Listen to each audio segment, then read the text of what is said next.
okay.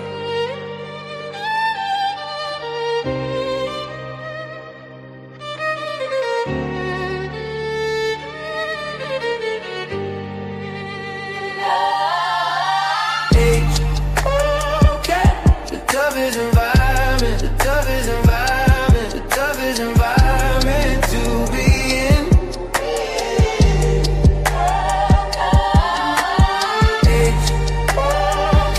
The toughest environment, the toughest environment, the toughest environment to be in. Taught the scribe, hieroglyphs on the scroll. Kemet teacher, ancient truths in the soul. Napa the queen, her crown never bends. Wisdom in her voice, the cosmos ascends. Jabari the veteran, the bass sharp as blades. Dr. Reggie from the Bronx, history's cascade. Apostle Bible soldier, scriptures in his veins. Santana general, war cries like chain. You need tough skin, where the battle begin. Source up your information, I'm a thick ass kid. The toughest environment, the toughest environment, the toughest environment to be in.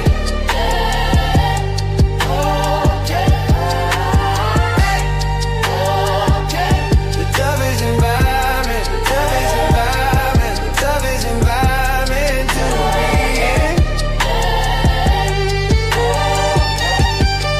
Uncle Rage made a fire in his stare.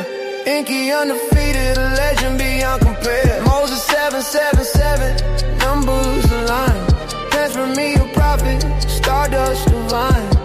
I saw the fanboy with faith in his stride. Task after Hebrews, the tide he'll ride. Each name a pillar, each voice a storm.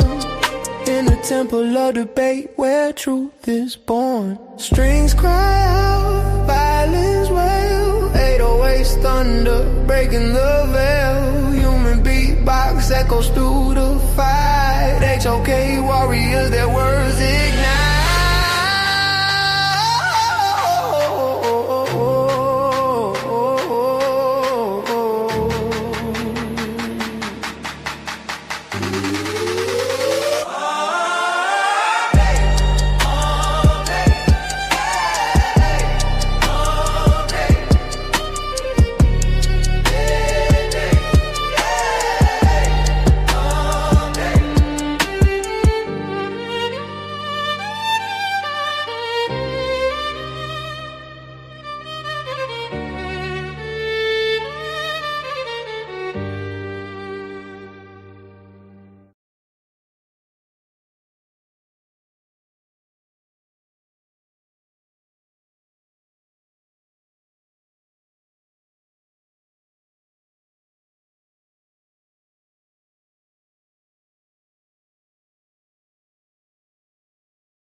All right, y'all already know what it is. Y'all already know what it is.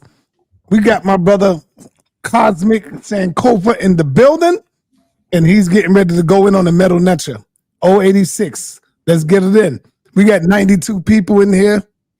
All right, it should be at least 90 thumbs up already. Let's like the video. Let's like it. Thumb it up. This brother getting ready to go in on the metal netcher. And we need that, man. We ain't been getting the metal netcher in a minute. Sankofa, what up, man? What it is? Yo. Peace. Light and love. How's everything, Brother Sa? Good, man. Good. I'm just anxious to see what you got for us, man. All right. Man, first of all, I want to say appreciation. Thank you. Appreciate light and love to the ancestors for allowing me to come up here and share this presentation with you and your audience. It's an awesome responsibility, and I take it very seriously. And I will do my best to give you my best. You got the floor. I'll pass you the mic. So let me go ahead and let me try to share my screen. Trying to share. Hold on one second. Window. All right, I'm trying to share my screen at the moment. Can you see it? Yes, I see it. Y'all get y'all pens and paper out. Brother getting ready to go in on this. Can they see it in the on the studio? All right, cool. Let me see if I can make it bigger.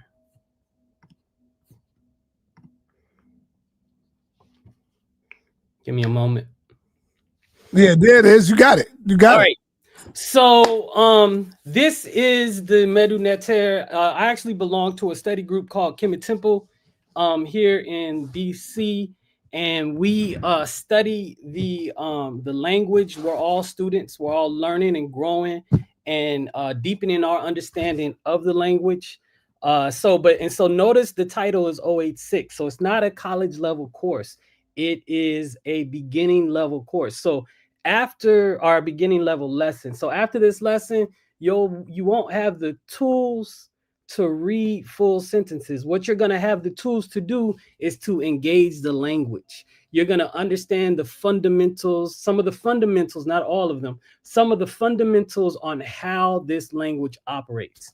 And then, of course, you're going to need more lessons or go into more study in order to understand it better. You can hit up other shows that go deep for hours on it. And you already know what I'm saying and who I'm talking about. And they go a lot deeper than what you're going to get tonight. What you're going to get tonight is the basic fundamentals on how to just approach the language and how to read it. All right. So my goals for this lesson is you're going to understand the history of the language. And some of this we already know because this channel has gone over this ad infinitum, right? So we're going to know the history of the language, the basic structure of the language, the types of phonograms. We're going to cover uniliterals, biliterals, triliterals. We're going to cover determinatives, phonetic complements, the direction of the reading, and basic transliteration, right? I'm not going to go into translation just because I'm not. And then if other people want to get up on the stage later and go into translating different lines and so on and so forth, we can go into that. But right now, it's just these are the seven topics that I plan on covering. Right now, my background, my intellectual heritage. I'm graduated for Howard University, class of 2012, and it was the spring of that year that I took this class from Dr. Mario Beatty. And I didn't stay on top of it, which I should have, but I revisited the language. I've been revisiting it, upping my skills on it again, right? So these are some of the resources that I suggest people use, that I've used in order to compile this presentation. The Vigus dictionary, which is like an awesome dictionary. You can get all of these in PDF. I'd recommend buying the books, but they can get all of these PDF. Just type in the name .pdf and you'll have it.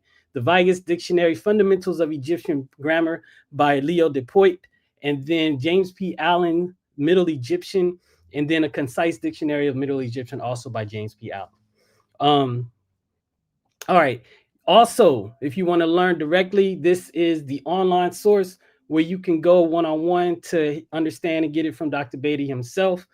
They have this whole joint, Dr. Beatty, Dr. Carr, a lot of different brothers and sisters teaching a lot of different things on narrative.com.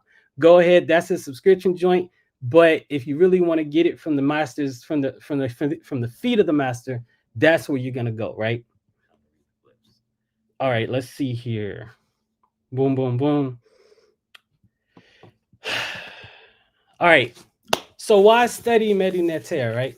It is our cultural, intellectual, and spiritual heritage to study great African cultures in general. sa.neter, you can study the language of sa.neter.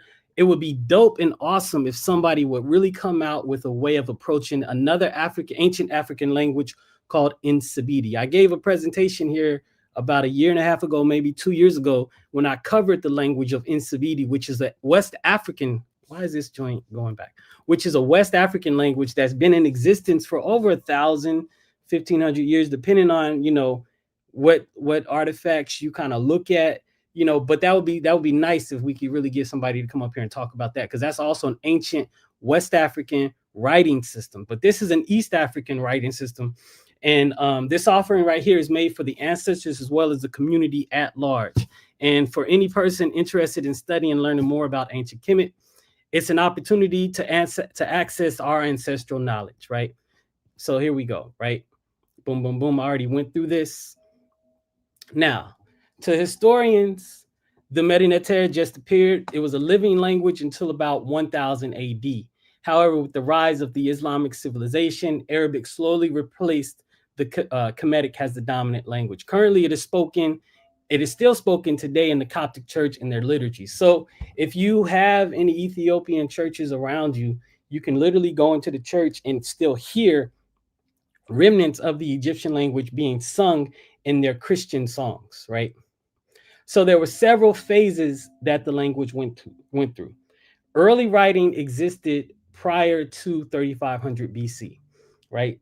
And so far as we can see, they only included titles and names. Now, Middle Egyptian is the classical Egyptian Commission that everybody's talking about. When people are talking about, I read Egyptian, I write the Kemetic language, so on and so forth, they're talking about Middle Egyptian, right? They're not talking about early Egyptian. We're going to look at the way that early Egyptian was constructed and see some of the reasons why we don't use it, or people don't read it. And then I'll discuss a little bit about late Egyptian and why we don't really read that as well. And so Middle Egyptian is the classical language. It's like Latin, so to speak, for the English and for the so-called Romance languages, right? Then we got late Demotic and Coptic. So late Egyptian, Demotic Egyptian, and the hieratic. I should put hieratic in that joint. All right, but hieratic and Middle Egyptian are kind of coexisted together. So the first time we see the hieroglyphs on these name tag type seals, right? They were brief labels and royal names. We can see already in this early phase the symbols and the signs already. Yeah, no, I see the hieratic joint. The symbols and the signs already there, right? So this right here was found at the tomb UJ at Abydos. This is kind of how they label the different tombs of the early archaic period. They give them letters, so to speak, at Abydos. And so that's where these tags were found. Now, full sentences, you don't really get the full sentences until the Second Dynasty. Here you get tripling of the signs for the plurals, and then you get sacred and status-based writing, right? So this is King Din's sandal. We can see right here the Ka sign right here with the two arms to the left of the screen, the glyph phrase with the fish underneath it. Here is an early, right in the middle between King Din and the person that he's smiting, so to speak, is an early representation of a shin, so to speak, where the name is. We see King Din's name. I got this on a timer. We can see King Din's name with the uniliteral, the hand for the D and the N, right? So we know that this is King Din right here. This is the sandal, and this is to the right of this person that's being hit across the head. We see a standard that looks like the standard for the 17th nome, which was 17th, 18th nome, Sapat, which was the Anubis sign, right? Then we have Narmer's mace head.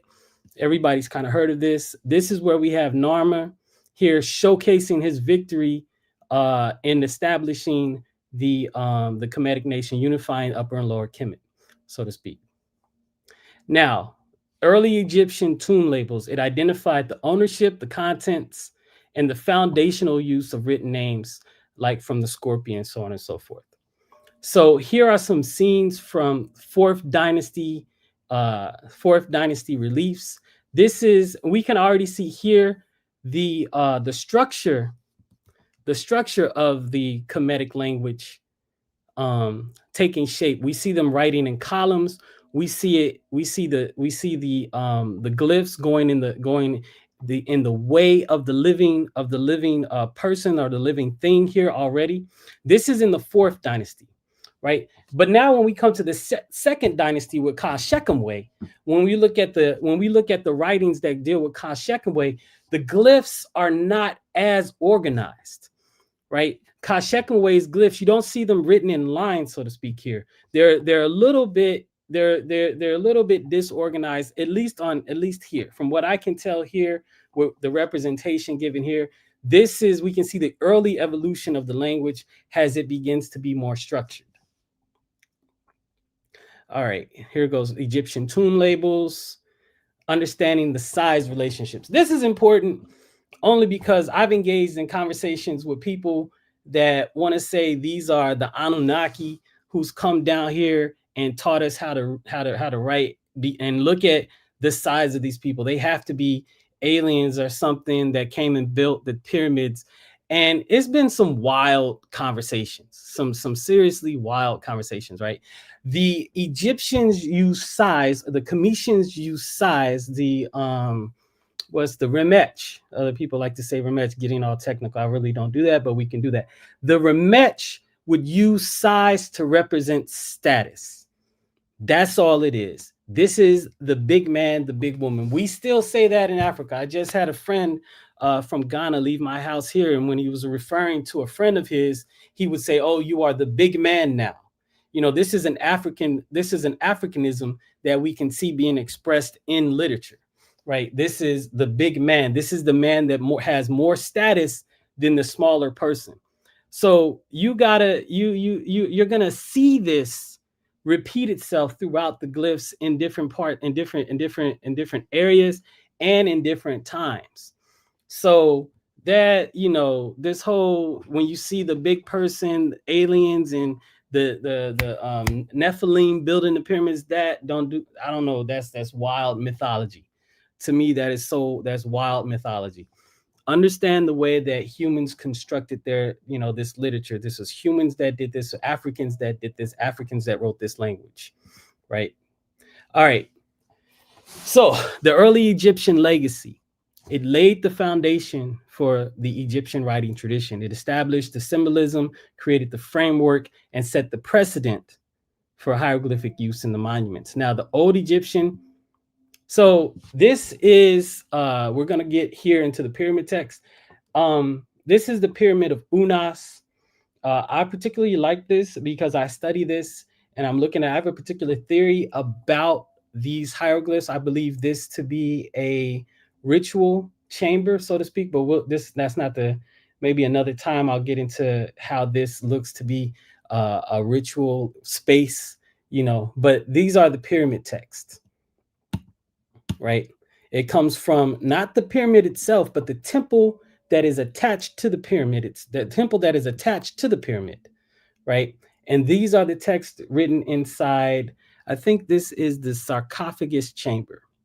Right here, this is the sarcophagus chamber, and we're looking from left to right at the entrance and the right side, the left side.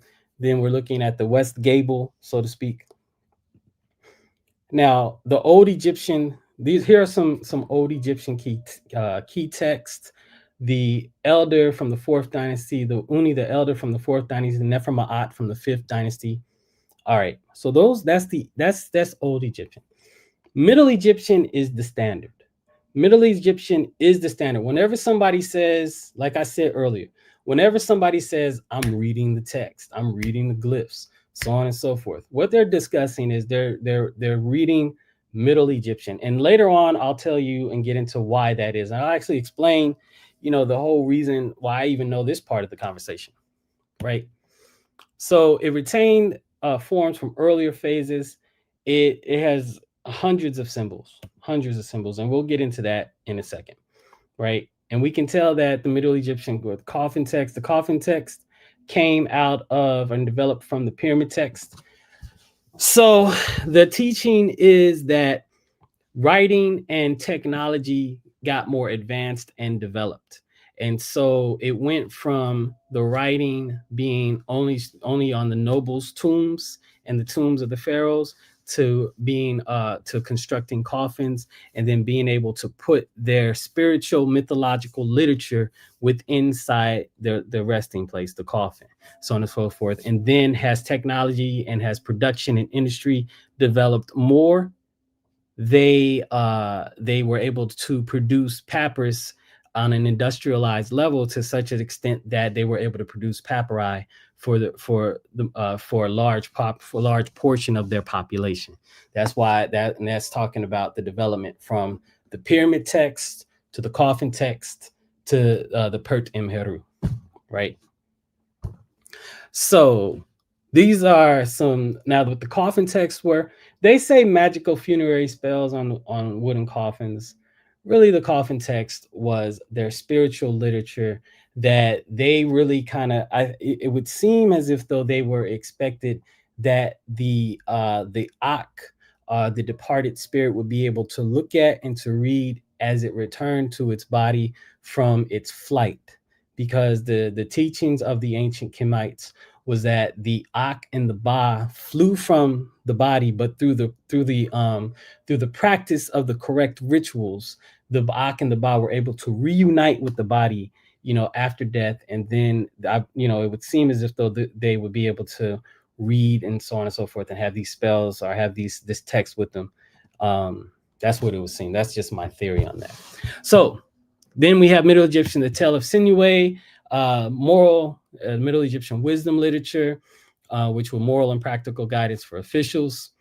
And then the instructions of Ptahhotep. I was going to get into the Maxim 21, how to love your wife, to show you exactly, the principle, one of the principles, African mother principles of male-female equality that we adhere to within the African context, but I didn't really go over that. All right, now late Egyptian, right? I remember years ago, and then some people have this conversation. Oh, you never, they haven't, deciphered the glyphs, right? They haven't deciphered the glyphs, so on and so forth, right? And that was really throwing me off. Like, how could somebody say this? So I actually went and spoke with Dr. Beatty, and he gave a whole lesson to me. And he said, late Egyptian 100% has not. Late Egyptian 100% has not been deciphered. And what it is this, right? So Middle Egyptian is pure Egyptian, right? Or pure Kemetic. Late Egyptian is what the priests is an effort of the priest to create more symbols to represent the sounds of the language of the invaders. So they were creating symbols for the Assyrians. They were creating symbols for the Babylonians. They were creating symbols for the Persians, the Greeks, so on and so forth. This is what is considered late Egyptian. And so there are so many different symbols there that is not 100% deciphered, right? That was the reasoning, that was the discussion that was had and that was talked to me in reference to this. And so when somebody is walking around and they're saying this hasn't been deciphered, you can say, yes, there is a portion of the glyphs that has not been deciphered. But Middle Egyptian, that conversation has left the train, or left the train post already, and it's already off and running. So that's not the goal of tonight's conversation, right? Then we have Demotic, which is highly cursive and abstract. The Rosetta Stone was in Demotic. Legal documents are in Demotic. Demotic is in temple libraries. Then we get into Coptic, which is the some would say it's a syncretism. It's a syncretic language that the Christian Egyptians created in order to stop using a pagan language, so to speak. That's at least the teachings related to that, right? So what that is the Greek alphabet with demotic characters, so on and so forth. And that's the language that I said that if you go into the Ethiopian church that's in your neighborhood, or if you in one of these, whatever, if you have Ethiopians in your city, they got a church in the neighborhood, you can go inside the church and hear the songs being sung there. All right. Boom, boom, boom. I've kind of already covered this. So it evolved as, just the natural flow of things. It's a natural way for it to evolve. And it evolved because of, interaction and exchange. Essentially, interaction and exchange always forces evolution, adaptation, mutation, evolution, so to speak, in the social, political, cultural level.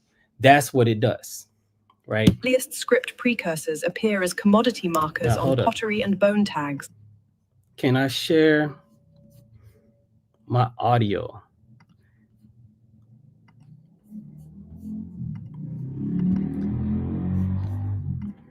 Associated with Can everybody hear this in the chat? Storage. I mean, hear this. Abydos labels display emblematic signs denoting rulers, goods, and orobin sites, connecting script to elite burial management. These symbols operate as proto-logograms, functioning beyond depiction to encode named identity. The Narma palette integrates early phonetic symbolism within royal iconography. Oh, damn. Sa, you gotta linking share my script screen again. formation I stopped for to a second. political consolidation. The Serek formalizes written kingship, divine oversight attached to a built enclosure, asserting centralized identity. Early writing primarily documents redistribution, quantifying goods entering palatial and mortuary supply networks. Collective signs acquire phonetic function, representing consonantal sequences Hey, I rather stopped than sharing and referential started imagery. again. Could you reshare my screen? Proto-hieroglyphic inscriptions show semantic determinatives, clarifying categories without contributing sound. These labels remain non-grammatical. They list Appreciation. names, quantities, and geographic markers without sentence structure. Writing emerges as an administrative instrument during state formation, encoding authority rather than language expression. Old Egyptian script is primarily monumental, Someone say rewind. restricted to elite All right. funerary. Nakada Third Administrative Storage. Abydos labels display emblematic signs denoting rulers, goods, and orobin sites, connecting script to elite burial management. These symbols operate as proto-logograms, functioning beyond depiction to encode named identity. The Narma palette integrates early phonetic symbolism within royal iconography, linking script formation to political consolidation. The Serek formalizes written kingship, divine oversight attached to a built enclosure, asserting centralized identity. Early writing primarily documents redistribution, quantifying goods entering palatial and mortuary supply networks. Collective signs acquire phonetic function, representing consonantal sequences rather than referential imagery.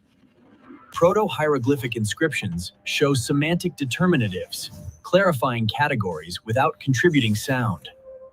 These labels remain non-grammatical. They list names, quantities, and geographic markers without sentence structure. Writing emerges as an administrative instrument during state formation, encoding authority rather than language expression. Old Egyptian script is primarily monumental, restricted to elite funerary and royal contexts, rather than broad literacy. The pyramid texts constitute the earliest extensive written corpus, created exclusively for royal mortuary transformation. These inscriptions serve as ritual instruments, intended to activate transformation into an effective spirit, or Ach. Semantic determinatives formalize classification, marking professions, actions, and places without contributing phonetic value. Old Egyptian introduces structured verbal morphology, including the stative for states of being, and suffix conjugations for action.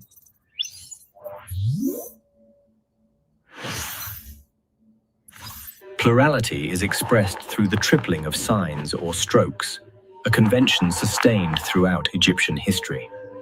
Hieratic emerges as a cursive form for papyrus, enabling faster writing and increasing administrative reach.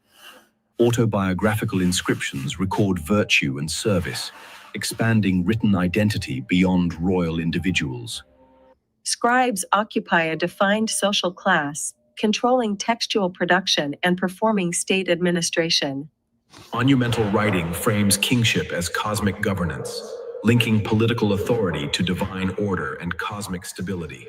Middle Egyptian becomes a written language as the preferred form of literature and ritual expression. Narratives display complex prose, thematic introspection, and political commentary regarding exile and loyalty. Didactic texts. All right. So moving through that. Boom, boom, boom. So the written language of Middle Egyptian had about 500, give or take, common signs, right? So we have several types of hieroglyphs. We have ideograms, we have phonograms, and then we have determinatives, right?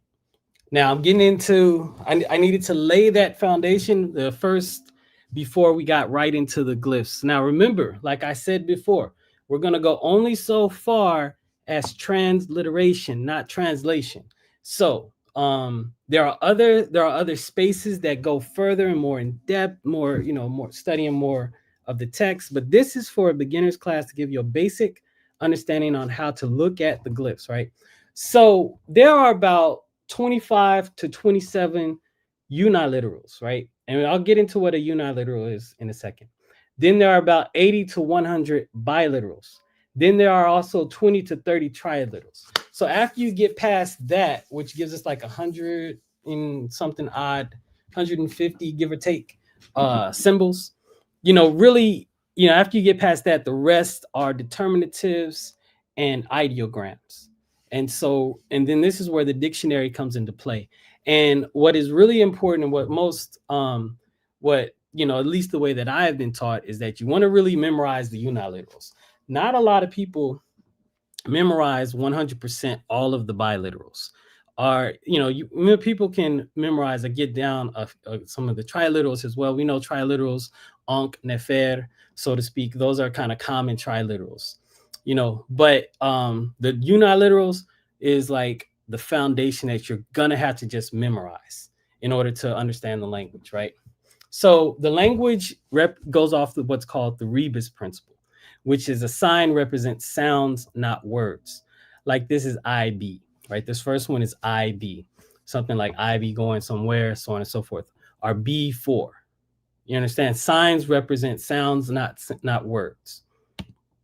All right. Like I said, there are three types of glyphs: phonograms, ideograms, and determinatives. Now, an ideogram is a glyph that represents the idea of something, like the house or mouth. And usually if the glyph represents the thing itself and not a phonogram, it will be followed by a stroke underneath it, which says, read this exactly as it shows itself. So that's what it is. Now, a phonogram represents sound, like English writing is sound writing. A, B, C, D, E, F, G, I, I, E, I, U, B, so on and so forth, right? Then we got a determinative, which is a picture that's added at the end of the word that does two things. Number one, it shows that the pictures in front of it are to be read as phonograms and not ideograms. And then it indicates the general idea of the word. All right. Like I said, a determinative is a picture added at the end of the word that does two things, shows the pictures in front of it are to be read as phonograms and not ideograms, and indicates the general idea of the word. So we have two words here that look like they mean the same thing, that are really spelled almost the same way. But let me see, can I mark up? Yes, I can. All right. So here are the two words. Hopefully you can see me circling this here. Here are the two words here that look like they're spelled the same way, except this sign right here, which becomes the determinative. This could also, we're going to visit something that looks very similar to this again, because this also represents something else, and I'll deal with that in one moment. But this is pert, right? Right. And so, but this is pert. This word is pert referencing seed, and this word is pert referencing emerging, right? And it is the determinatives at the back which gives you the understanding and the idea of the word, right? So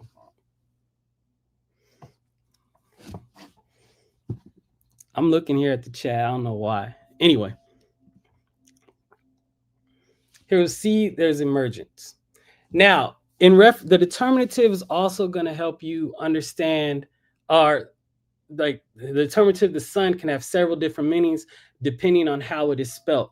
It can be the sun, it can be day, it could be a shadow, It could be rise or it could be yesterday. These are all different words that use the son determinative at the end of the word. So you also have to read it in context to see what it's talking about and so on and so forth. But I'm just showing you the basics of the language. Boom, boom, boom. All right. This is what I was talking about when I said earlier, right? So right here, this is the glyph for the mouth. Typically, this glyph is a unilateral for R, but it also has the single stroke, which means read it exactly as it is. But the interesting thing here as well, these are not seeds, right? These are not seeds here. This is another way that the hieroglyphs or the sa.neter would represent plurality, right? And so whenever you see this, this is an U. Plurality is represented with the U sound, right, or the W. And so then this would be Ru, sayings. This is, we'll get into what this is right here, because this is different. This glyph right here is different than this glyph. This is a unilateral. This glyph right here is a biliteral. That means new. Runu. And this right here, there's there's a lot of different things going on here. But this is the pert that I was talking about. This is the pert that I was talking about. This is a unilateral right here, which is M. Some people would put an E in the front of it. And these are all unilaterals with the determination for day, or with the determinative for day, which would be Heru. We'll get into this because I know I just kind of skipped over. I skipped over a lot in just this right here, just because it's kind of foundational. So I skipped over a lot. So we're going to go through that in a second. Now, the direction of the writing, right? So the text can be read 4 different ways: right to left, left to right, then right down, left down. That's it. You don't read it from the bottom up. So when you're looking at the language, when you're looking at, what you see online a lot of times is people looking at texts that are already written out, and they'll either be written in this way, but when you're actually going to the walls, you know, when you're in Kemet, I haven't even been. I need to go. Plan on going with. I'm trying to make plans to go with Tony Browder this summer. He's got a trip planned for Kemet in August, I think it is. But when you're on the walls or the pylons in Kemet, you will see it written, you know, this way a lot of times. So it's good to know. Now, the way that you figure out how to read it is you look at something that is living. Look at something that is living. These are considered living glyphs, right? You know, the direction that they face, and then you read into the glyph. You would read into the glyph. So see how that is reading into this way. So that is the general direction of the glyphs. So in reading a text like this, first of all, you are reading this right here, right? You would look at it. The first thing I would do is look at the top. I see, and really this, you don't really see this in general. This is something that I put together, FYI. So, but what you see here is that this text is split directly down the middle. I would read this side this way. Oh, you can't see that. So this side this way, and this side this way. And then I would read this and go down.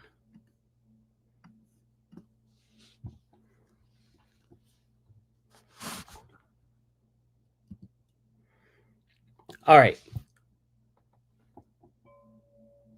Also, the direction of the glyphs accompany the figures, right? So look at the way that this figure is facing. Also look at the glyphs.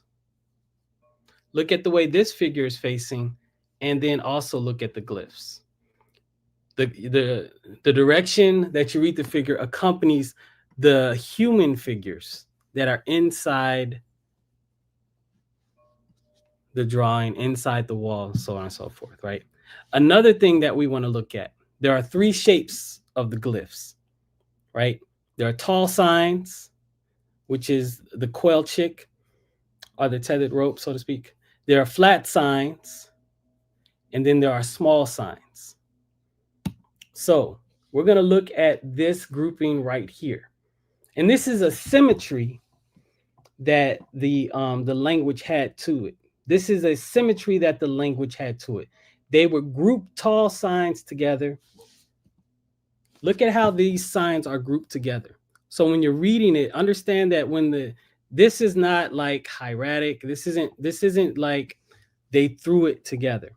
They wrote in such a way where there was a symmetry, a niceness, a neatness, a way in which they presented it so that it had, order and structure to it, just like a language would. Notice how the tall signs are grouped together. You're going to see this consistently across. You're going to see this consistently across the space in Kemet. You're going to see tall signs grouped together. These are small signs grouped one on top of each other. This is a tall sign by itself, followed by 2 small signs grouped on top of each other. Notice the structure of the language. We can see that same structure playing itself out as it moves, if you were to look at how this is being done right here. All right, when signs of dissimilar shapes are grouped, they are regularly centered like this. So for instance, we can see in the temple wall of Karnak this same principle being played out, where everything is neatly, nicely grouped together. All right. Cursive was the hieratic, and that, a lot of the documents that we find, the Westcar Papyrus, the Pert and Meru, are in hieratic. Hieratic is very interesting to try to grasp. I can't read hieratic at all, but I have a basic understanding of stuff. So I'm satisfied with where I'm at. I'm learning and growing as it goes along. All right. So hieratic was used for temporary documents. Hieroglyphs are used for more permanent texts. You're going to find hieratic on papyri. You're going to find the sa.neter, the hieroglyphs on the walls. This is what has survived. All right. So this is Merer's, the brother that was involved in the building of the pyramid, the one whose diary that we read, where we can prove that the pyramids were built by the Egyptians and not by any foreigners or any extraterrestrial type of deal. So his diary shows not exactly, but it's showing, the trials and tribulations that he was going through in the process of performing his function of getting materials to build the pyramid, right? Now, another thing which is interesting, what is known today as the Proto-Hebrew script can also be found to have originated within the Kemetic, within the Kemetic nation. Proto-Hebrew is influenced by the Kemetic script. Here at Serabit El Kadim, we see the emergence of their script along with the Kemetic script side by side. And so this is kind of a well-known fact. And some people say, we understand that, people share cultures and people, develop after another culture. People use other cultural motifs to help their culture move along. And we see this happening with the Proto-Hebrew script, or as I like to call it, the Phoenician script, because that's exactly what Proto-Hebrew is. Proto-Hebrew and Phoenician are one and the same. This is Demotic. Boom, boom, boom. We know about the decipherment, so on and so forth. This is one thing I don't think a lot of people did know: the Islamic movement to decipher the glyphs. So Abu Bakr Ahmad ibn Washia was one of the earliest Islamic scholars that approached the hieroglyphs in their attempt to translate it. Now he kind of, I mean, people, you know, say like he, of course, understood that they had some sound. There was a sound symbolism there with the hieroglyph script. So this is his work on the glyphs, ancient alphabets, and hieroglyphic characters. This is a work that he produced in the 9th century. It was translated again and updated in the early 19th century. This is me putting it into Google Translate to see what he was talking about. This is the original script on the left. That's the Google Translate on the right. All right. Boom, boom, boom. We already know that. How it was deciphered. All right. So here is, these are the basic phonograms that we have here. We have the uniliteral, the biliteral, and the triliteral. Uniliteral, one glyph, one sound, one consonant. Biliteral, two glyph, two sounds, two consonants.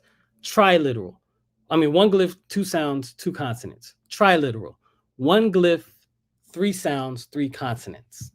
This is what the phonograms are. All right. So this is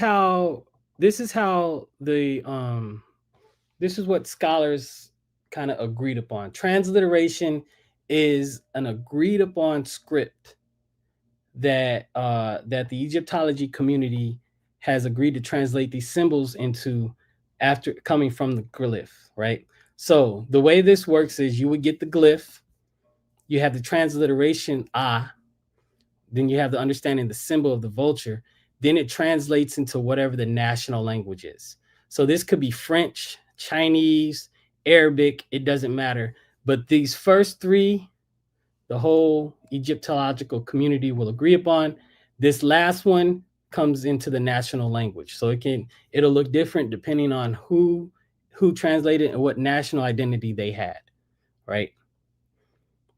So how this looks in the field. So here is the transliteration. We'll get through. Here is the transliteration of this saying, right? We'll get to this in a second. There's no need to do this. All right. This is the chart of the basic uniliterals, right? There are in Middle Egyptian, this chart has 27 on here. But Middle Egyptian has a roughly 25 glyphs, but the final two, the lion and the U right here, are added later. The lion glyph is something that was added during the New Kingdom era, you know, and so this goes into that whole Israel piece right here because this was found here. But that's not necessarily a part of the Middle Egyptian language per se. All right. So the vulture, this is the vulture. This is the transliteration of the vulture, ah. This is the flowering reed. The transliteration is E.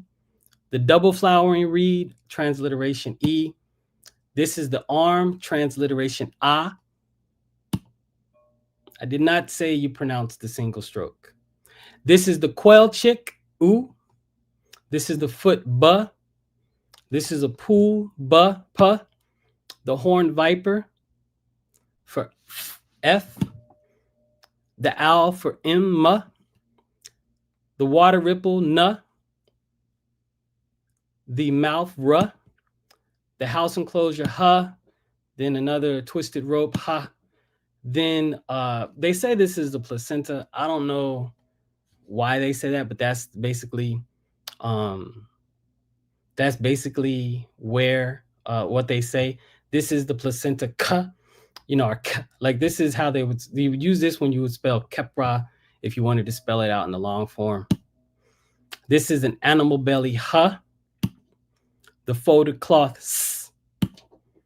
And then the doorbolt, za. The pool, sha. The heel, ka. the basket ka, the jar stand ja, the bread loaf ta, the tethered rope, the hand da, the cobra ja. All right. So in class, this is how we were learning. We go e, let me e,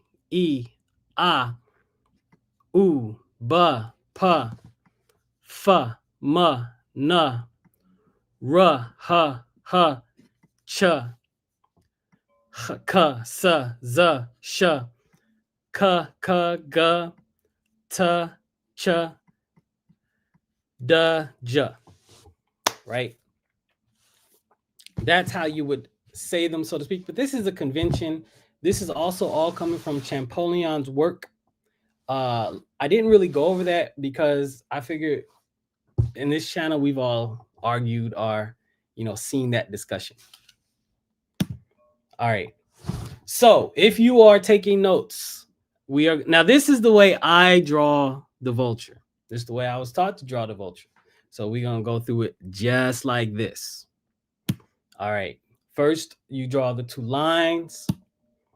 Then you put that single stroke above the two lines. Then you go down like this. So you would do this.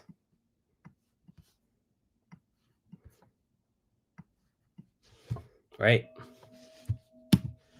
Then you go ahead and put that underbelly there, double stroke down. That's okay? Now for the flowering reed, you would go ahead and go through these strokes. E.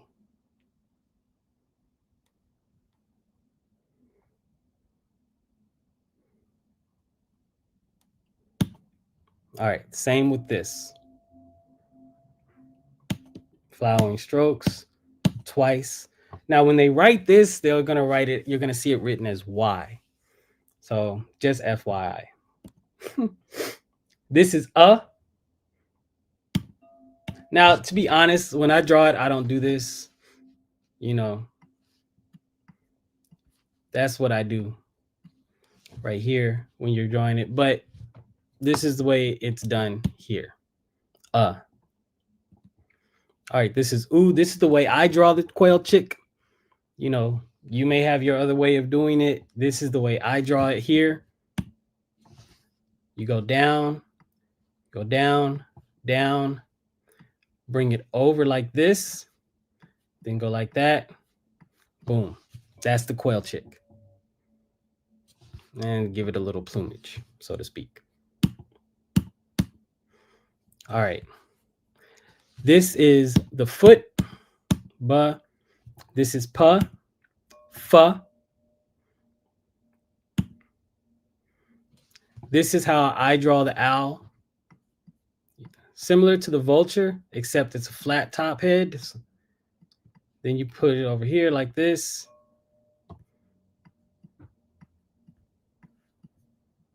Boom. And then put it like that. All right, moving on. This is simple, na. Ra, simple again. I didn't spend a lot of time on that. This is ha, very simple, half enclosure. Some people say this is the house. Tether rope. This is the way this was done in this presentation. This is the way I draw this. Looks sloppy, but that's the way I do it. The placenta again.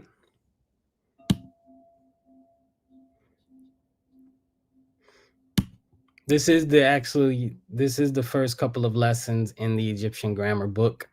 I do not get into pronouns and nouns and gender and plurality in this lesson. This is the basic understanding, like I said, on how to approach the glyphs. Za, the door belt. All right, I'm gonna move through these very slowly. Kwa, if you're taking notes.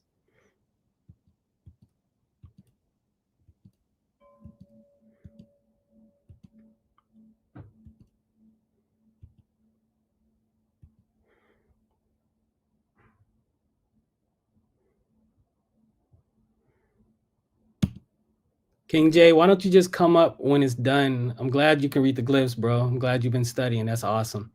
All right. Now, boom, boom, boom. In order to read this, you would look at the living glyph to read into it. And so these are the different glyphs you can identify in order to read into the glyphs. All right.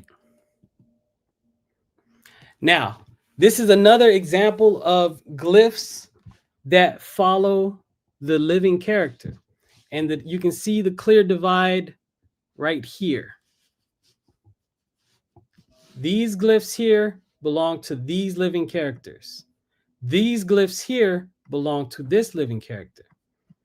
This living character is given adoration, of course, to the king and to the god, so to speak.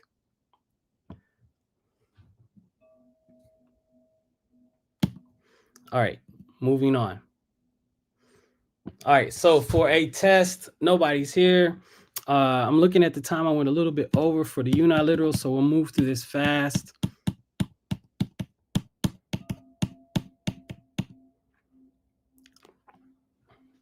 But when people come up, yeah, we can do this together. All right, boom, boom, boom. So if you were just in general, if you were to, translate a certain translated word, so to speak, looking at these glyphs here, we can see these are all, I chose all uniliterals, right? But I chose this one in this exercise in the book because this can make you think that this is the snake glyph, but this is actually a determinative. This would be a determinative for these words. And this would be hefaut or hefat. This would be the H, F, T, hefat. Right? Now, you could go through here and just refer back to the graph in order to transliterate or translate this. I know that there's a new program. It's not even new. People have been using it for a while. I have not yet learned how to use it. The TLA, I haven't learned how to use that yet. So I know that you can go through things a lot faster with the TLA. This is the old method. All right. Once again, all uniliterals. So we can kind of get into these exercises when the brothers or people come up, if they decide to come up. You know what I'm saying? So we'll get into that. These are some of the exercises that we go through in class or when we're, in our study group. Boom, boom, boom. Now we're going to get into the biliterals, right? So this is the chart that we use when doing the biliterals. This is kind of a complex chart. That's just the way it goes. So the way you would find, and I'll show you all how to find the biliterals using this chart. This comes directly out of James P. Allen's work. So you can get that in his work. I know I've watched people use the TLA. They probably don't even concern themselves with this style, this method any longer. This is the method that I use without the computer, or I've used, right? Then here are some triliterals, 1 sign, 3 sounds. And here's a list of all the triliterals, right? Like I said, there's about 25 to 27 uniliterals, 80 to 100 biliterals, 20 to 30 triliterals. Now, here is something else that is needed to be known, which is the phonetic complements. You're going to get the phonetic complements when you get biliterals and triliterals, right? Remember, biliterals, 1 sign, 2 sounds, or even 2 glyphs. Triliterals, 1 sign, 3 glyphs. But then you're going to have something here called the phonetic complement. Some people say that they put the phonetic complement there for aesthetic reasons.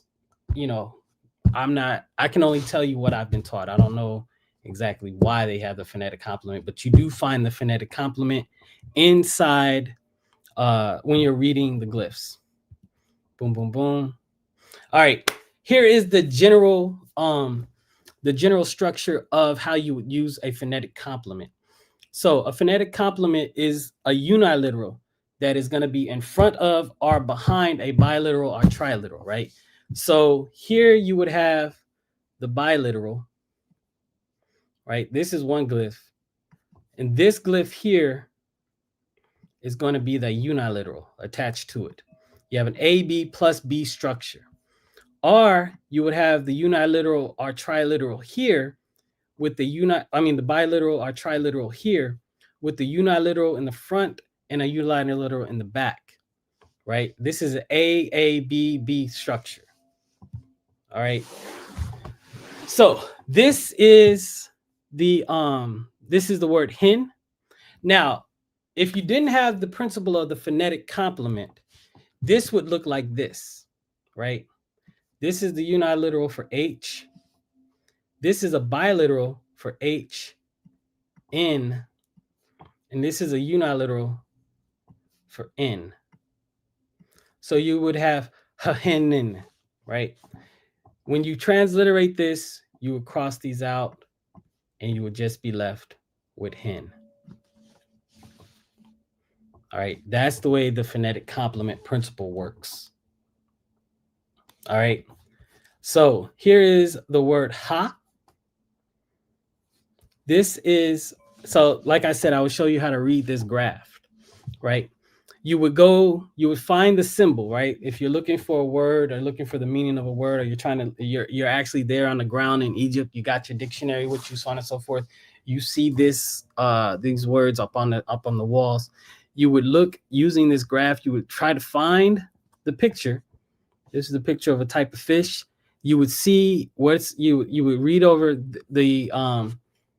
in this graph, the letters to the left go in the front. So this would be H, and then the letter to the top goes second, ha, right? Now we see that there's a unilateral here, the A for ha already. So this would be crossed out here, and then it would just be ha. All right, I'm almost done here. Let me see. All right, now, same principle, same dynamic, same structure, approaching it the same way. Look for this sign here. It begins here. I've already basically done the work for you, but just showing you the structure of how to do this, right? So this is na. This is an ABB structure, right? This glyph here is the phonetic complement. This right here, just because it follows this glyph, it's the phonetic complement principle doesn't work like if there's two, both of them cross out.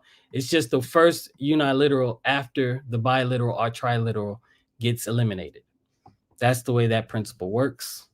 And that's how it works inside the language. So when you're translating this, it wouldn't be aabub, it would be ab, right? This is the final transliteration part of it, and you would cross these out. This would be mir and not mir, because this is the biliteral for mir, and this is the unilateral M, and then the mouth glyph for R. All right, here is the glyph for imun or amun, right? The biliteral. This is the MN biliteral, min, and then the E right here, and then the glyph. So this is an A, B plus B structure.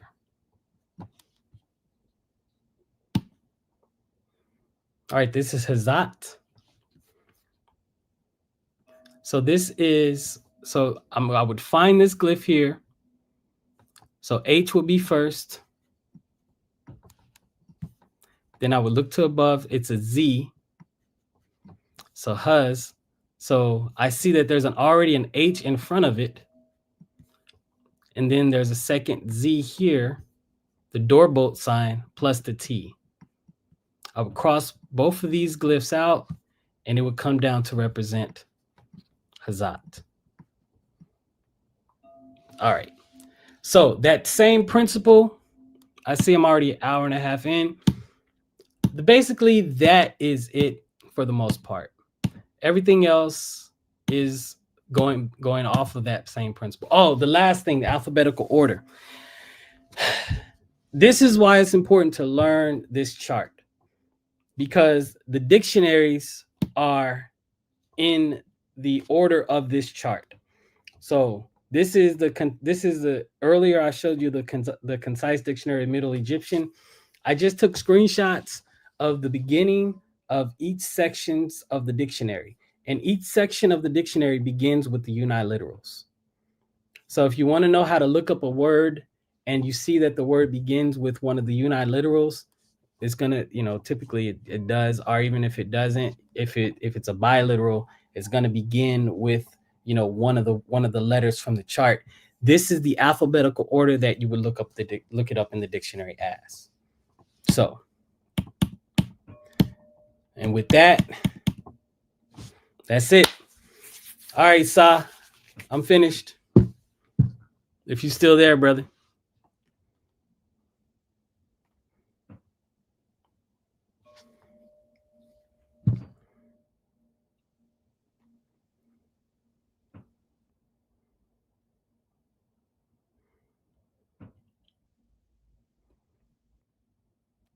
All right. I'm still here. I was here for it all. I was just sitting in the back. All right. All right. Line. See who would like to have any questions for you. Is that all right? Oh yeah, that's fine.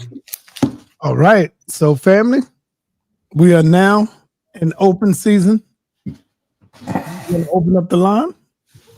See if y'all have any questions for the brother. Apostle, you first. You've been here, sitting in the back with me all this time. Yeah, I just wanted to make sure when he said that, I want to clear up what he was saying about the prototype Hebrew prototype basically being the same as the sa.neter. Is that what you said? No. Influenced. Proto-Sinaitic. Oh, influenced? Yeah. So they big on influence. In other words, you're saying that unless the sa.neter existed, Hebrew would not have existed? Not necessarily. But in the Proto-Sinaitic script, we can see that they are using some of the hieroglyphs inside. How many? Script. Oh, I don't know. We can get to that. It's not that many. If I showed you Paleo-Hebrew right now, some of the glyphs might look, or the letters might look the same, but they're definitely not pronounced the same. They don't mean the same. They are like, there's no O in Paleo-Hebrew. There's no O in F Egyptian. in Paleo-Hebrew. There's no U in Paleo-Hebrew. It does not, there's no E in Paleo-Hebrew. None of those sounds are in Paleo, and they're all short letters. There's no long letters pronounced in Paleo-Hebrew. You are aware of that, right? Brother Apostle, that's fine with me. I'm just saying that was very interesting. Are you aware of that? If you showed me sa.neter and I showed you Paleo-Hebrew, they would not be the same. If I could do research on this conversation a little bit more to be more informed about it. I'm not really attached to that part of the conversation. But I do appreciate you're saying at least there are some letters that are the same. They look the have same, different yeah. meanings. Yeah, and that's the only part of the that's the only thing. I'm not saying that, you know what? I said something specifically to get you all up here, because I said it looks like Paleo-Hebrew is Phoenician. That's what it is Phoenician. Yeah, so the Phoenicians and Paleo-Hebrew, but the Hebrews look like they just grabbed the Phoenician script. That's the part that was there. Phoenician. Yeah. The Hebrews are Phoenician. Okay, that's good. That's good. Phoenician means seaworthy. All right. So that's Those an are people that interesting live by the conversation. sea. Because All then the what is the Phoenicians. relationship? What would be the relationship between the Hebrews and Hannibal? Who? Hannibal Baraka. Yeah, Hannibal is a Phoenician. Yeah. He's seaworthy. But so I mean, Galilee is right on the coast. Mm-hmm. You see, so I mean, Canaan was Phoenician. Phoenician is a Greek word. Yeah, I mean, so there's the word Phoenician can apply to 5 different states or 5 different countrymen in that area that were pronounced to be able to go out into the ocean if they choose. Hey, let me say this. Apostle, you know why you would never be a good teacher and you would never learn nothing? And you will always be stuck in a King James in the Bible. And this is not I'm being serious. It's because you look at it as a believer. See, when you look at it when you look at the Bible as just a non-biased person, you are able to look and see the flaws and see all the crazy stuff and see where it came out of Kemet from. Because I'm going to go on the record and say it if my man Sankofa don't say it. But you would not have Hebrew writing if it wasn't for the sa.neter. Okay. You would not have that. You wouldn't even have Judaism. You wouldn't even have the Hebrews, the religion. So I'm going to go on the record and I'm going to say it if my man Sankofa don't want to say it. You know how many times? Hold up, brother. I'm talking. I understand. And that goes for the Christians, and that goes for the Muslims. All of these religious faith right now. So I'll go on record and say that. All right, and I disagree heartily with you because if you're going to have the people, they're going to have a language. I don't care if they're Canaanites is going to have a language. If they're Amorites, the Amorites is going to have. If they're Hikakasu going to have a language. They're going to have a way of communicating. I don't care who you are or what you are. I don't know. I couldn't count the many times that Sankofa said, I believe in this presentation. I believe this. I believe that. But I know you guys, that goes over your head because you don't want to associate the fact that we all have a belief. Even you, sa.neter, you got a belief. What you just said about me, that's your personal belief. It's wrong, but that's your belief. It's wrong. I know the flaws in the King James Bible. I know there's flaws. All right. Mike, Reggie was here first, King J. So you don't have to do that with me, man. Okay, brother. I'll be the first to tell you that, and you know it. It's not my belief. It's what I know. Apostle. I don't believe it. You don't know nothing about me. Hold on, Apostle. You know I sent you that donation yesterday? Yes, I see the technology. I do appreciate it. Yes, hell yeah. But that's not going to stop me from teaching, brother. It ain't got nothing to do with teaching. And I appreciate it. Believe that. You just shared your opinion. Brother Apostle. I can't help it, man. Every time I come up here to talk, he interferes. He's not going to do that too much. Let's talk about the language, man. The presentation you did address me in a question you had about my presentation, and you actually made me think about something I do need to go and research more, like how many letters are used by the Proto-Sinaitic script. So that's something I do need to study. So I appreciate that conversation. I can tell you the water sign. Mm-hmm. I don't know what you said that represented. That's the N. That's the N. See, that's the M. And that's Mayam, water. Mayam. Like the Ba. The second letter are the same. Your Ba represents the soul. But the Ba represents the tent in Hebrew. Abada, abagada, ha, ya, wa. So that's the way the Hebrew goes. The Ba, the Ga, the camel, the Da, the door, the Ha, the mountain. The why? All right, Apostle. Let me bring on Reggie. Reggie, Dr. Reg, let's get it.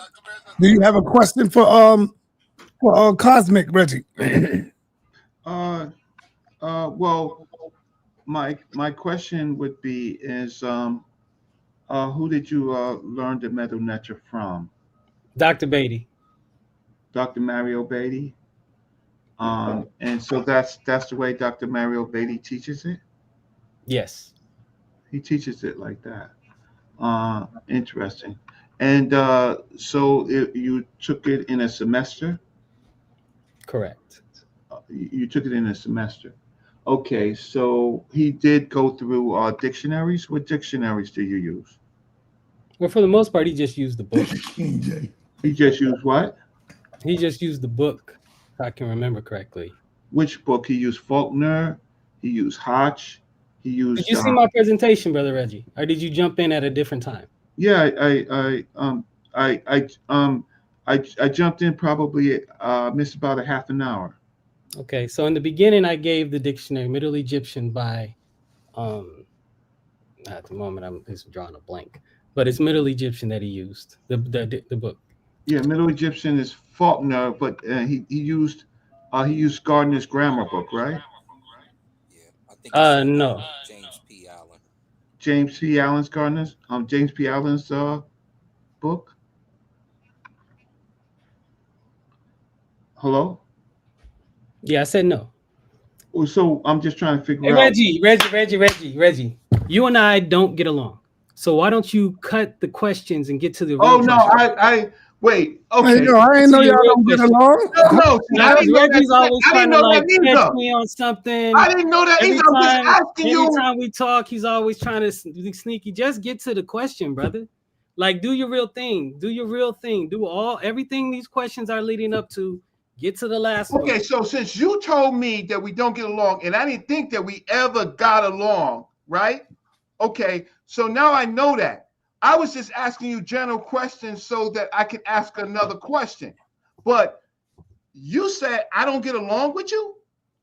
Brother Reggie, the funny thing is, like, of all, like, the times that we've interacted, you've been at least antagonistic in reference to our conversations. Like, we can go online and just bring up the different videos, and your response to me is antagonistic, which is really awkward because in the scholastic field, we should all be looking to help each other evolve and learn more. Okay. But there seems to be some sort of like, let me show that you are not what you are speaking of. Which is kind of like, all right, let's get rid of that. Like, that's really wait, sa.neter, I got to deal with this. So let's start afresh. Act like you just did not know me because I didn't come on to do any of the stuff that you was asking. I didn't do that, but you already have some ideas about me, so you're not practicing ma'at. Because I didn't come, I just simply asked you some basic questions, and then, yes, I told you I came in about a half an hour because I was on another show that you wasn't on the show. So I spent some significant time on the panel, right? So I just generally wanted to know what tools were you using. What I was going to offer you, good brother, is just to show you the TLA real quick because it's really easy. I don't know how to use that. Yeah, I don't know how to use the TLA. I've tried and I get confused. Yeah, that's fine. Okay, so that's crazy. Let me just pull up the TLA. What's crazy, King J? Yeah. Yeah, he's not familiar with the TLA. Wait, Brother Reggie. All right, that's not crazy. He's learning, brother. He's teaching, brother. Okay. Come on, man. Brother Sankofa, right? The TLA is really easy. So I'm just gonna share my screen, right? Because I didn't start that the way that you think I started. There was other people in the chat. I didn't start that way. I'm really interested in the language, right? So you can Google TLA, but the one that you want is the TLA digital. That's the one that you want. You want the TLA digital. So if I ultimately, if I start here, this is where I should start, the TLA digital. Okay. Right. So this is the one that you want to use right now. There's an older one, but this is a standard one. And then when you get to this page, well, it may ask you for a username and password. If the username and password comes up, it's guest and guest, right? Because it's very open. Okay. Right. But I've been there several times. So then it says search the TLA. So that's what you want to use. Okay, so when you get to search the TLA, you see this, and I won't be long because it's pretty simple. You have a choice to put in the transliteration, but you gotta note whether or not you're using a Unicode or the manual decodage. So sometimes we work between the two, so we would have to try a couple of times. The other way that you might do it is through the hieroglyphs. That's new. So you can put in the hieroglyphs, but that's harder. Or you can go all the way down to transliteration. So with transliteration, let's say we say elephant, right? Which is there because it gave you a hint. And then we just click enter. And then we say search for lemma. So then what happens is that the TLA now gives you the word, and there's and sometimes there's different meanings for words, and you pick the one that you want to deal with. So in this case, let's just say it's elephant right here, okay? And this one with the kind of this mark here, that means kind of pretty much the root word. But for the word, for example, elephant, which we know is Abu, then over here is going to give you textual sources where Abu, which the TLA, now the TLA is not complete, right? It's not complete. So so then what happens, good brother Sankofa, right, is going to find the sentences that Abu is in. And usually it's quicker. I don't know why my computer is spinning. I'll try it again. But because I do have internet service. And then you will find this. Great. So then this is all right. So then of the 8, somebody got their mic open. So thank you. So we will find sentences that have Abu in it, right? And so you see the word Abu here, and then it will give you the sentence right here of a translation of the text that has it. And so sometimes we're looking for a particular text, and we would scroll down to the particular text. And this is one that my brother Sankofa would love because it has the Hekanu oil, the Sheshet incense, the panther skins, the elephant tusk, throw sticks. And so now we probably know, because you've read many of the texts, we would probably think that we were talking about the eloquent peasant right here. This may be because these are things that that he packed in his on his donkey, and then so on and so forth. So I don't want to keep you long. Maybe I can come back and give you some other illustrations. Now, if it's in German, like this one is, you just click the screen and you go translate to English. And so sometimes what happens, it converts to, okay, so now it converted to English. So I didn't want to stop your presentation, but I thought that I could help you really quick with the TLA.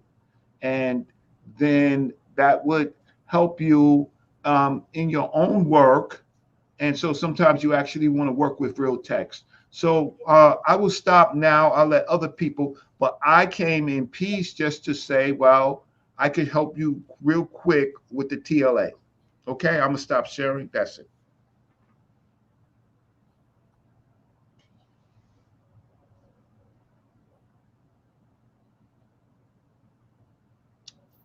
Hey, Sai, show that picture real quick, man. Sankofa, you're muted. Now put brother Sankofa up there real quick. Yo, that's King Lalibela, Ethiopia, man. I think brother Sankofa is the return of King Lalibela, man. They look the same to me, man. And so back to the presentation. Yeah. Am I the only one that see the result? Sankofa, I did have some contention with turn it down, baby. With one of the points that I brought up in the chat with you in regards to when you brought up the R with the mouth, right? And you mentioned the three dots underneath for the plurality as the single stroke, right? And you pronounced no, wait. The 3 dots represent plurality. Right. But you do know that there's still single strokes that aren't pronounced, right? That's correct. So I think you might have either I spoke too fast or something else. The 3 dots represents plurality. The single stroke. You said that, but you also pronounced it.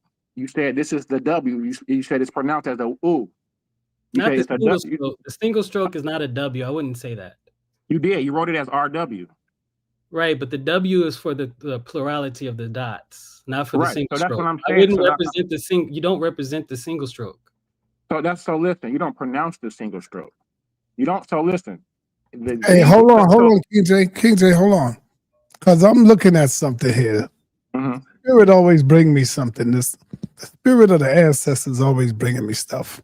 Go ahead. And that is, even when we're not debating each other, when a brother or sister will come on and do a presentation, it's like we tune in just to look for the flaw so that we could say, brother, that right there, I got you on this right here.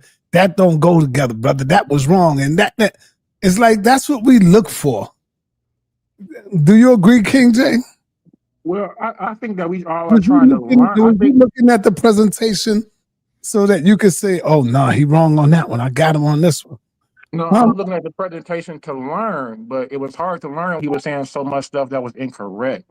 So I wanted to correct it. I mean, I wanted to know. I just wanted to bring it to his attention because you don't pronounce the determinative, and he wrote the mouth as a R. So just for clarity, the mouth is pronounced as ra or a ru, right? Just without the single stroke, you pronounce mouth. Hey, hold on for a minute. We got one of the grandmasters in the building. Smash, hit the link, man. Bring your monkey ass up in here, Smash. You ain't been in here in a minute, brother. We on the panel with all the little brother, Smash. Come on in. For sure. So they can correct me if I'm wrong, but you don't pronounce the single stroke at all. It's the Z2 glyph. And so the 3 dots are representing plurality, but it's not spoken. It just indicates that it is the mouth. Correct? But you wrote it as R, and then you said, well, these 3 dots is interesting. If they make a U sound, they're pronounced as a W, and you wrote RW. So I wrote that's what caught my attention with your presentation. So I just wanted, if you're teaching, just did you not know that you don't determinative aren't pronounced? I know determinatives aren't pronounced. Okay. That's good. You learning the metal nuts, Joe. That's good. So yeah. But now here's an interesting thing. You said so many things that I was saying. So besides that one thing, what else did I say that was incorrect? A few things. It alludes to what Brother Reggie was hinting at, but you deflected and gave him a straw man and made it personal attack when he was just really wondering where are you learning this from, because that's why he asked you who's your teacher, because that's not what what I've been taught. And maybe you might want to jump in a Smash Rockwell class or something, jump in the dojo and sharpen up. But I've never really heard the teachings that you taught. Well, now I think in my presentation I said the determinatives tell you that the glyphs in front of it are to be read as phonograms. I don't think I ever said you pronounce a determinative. Well, you actually did, brother, and you wrote it RW. So that rude thing, okay, you got the one, but you said, and I'll accept the correction on that. That's fine. But what I am interested in is the multiple mistakes I made. Well, that I am interested in. But if I made the one mistake and you are making it and blowing it out of proportion, well, maybe you can go back to Brother Reggie and he can tell you the other ones that he might have caught. Nah. Let me move on. Hey, Smash, are you there, brother? I would never do that. I would never do that. Hold on, Reggie. Hold on. But wait, I'll just say this. I would never do that when someone is teaching meta nature unless it was totally wrong. But there's people who teach it differently. So I was just trying to assess where it was coming from. But with the meta nature, you have to understand that I will always be a helpful and assistant and I just wanted to help if I could. But Smash Rockwell is on, so I'm a. All right. Hey, Smash, how much did you see? Did you watch anything? I seen a little bit. I more or less was in the traffic. Can y'all hear me? Yeah. Yes, we can hear you. Talk about it. I was in the traffic, but I just commend the brother for trying to learn it. Like, we still trying to learn it too, so we all make mistakes. I know Right. some of the younger students are more eager to point out mistakes, but I just want to commend you for your attempt. You feel me? And shout out, keep tapping in and keep learning. Appreciation, family. Hey, Khazmik, are you familiar with Smash Channel? Yeah. I'm familiar with Smash. Oh, okay. All right. That's cool. Yeah. All right. That's what's up. Let me bring in Asar and Ka. What up, Asar? Big brothers, what's going on? Man. Your mic is low too, Asar. Uh-oh. Can y'all hear me a little better? Yep. Okay. I'm in my truck right now. That $4,000 is calling. It keep calling. All right. So, yeah, I thought you did some excellent work today. Not bad at all. Let me back you on a couple things. Our brother mentioned the Hebrew language. He has to understand Gunther Dacker has already pointed out that at the time they found the Paleo-Canaanite alphabet, which Hebrews continue to claim as Paleo-Hebrew. When they found that alphabet, they already found a set of tax receipts from ancient Kemet. So you would tell me which would come before. Your mic is real low too, Asar. Uh-oh. Can you hear me a little better now? Oh, you probably need to go out and come back in because I could barely hear you. Yeah, he just went out. Hey, Immortal Dragon, what's up, man? What you up to?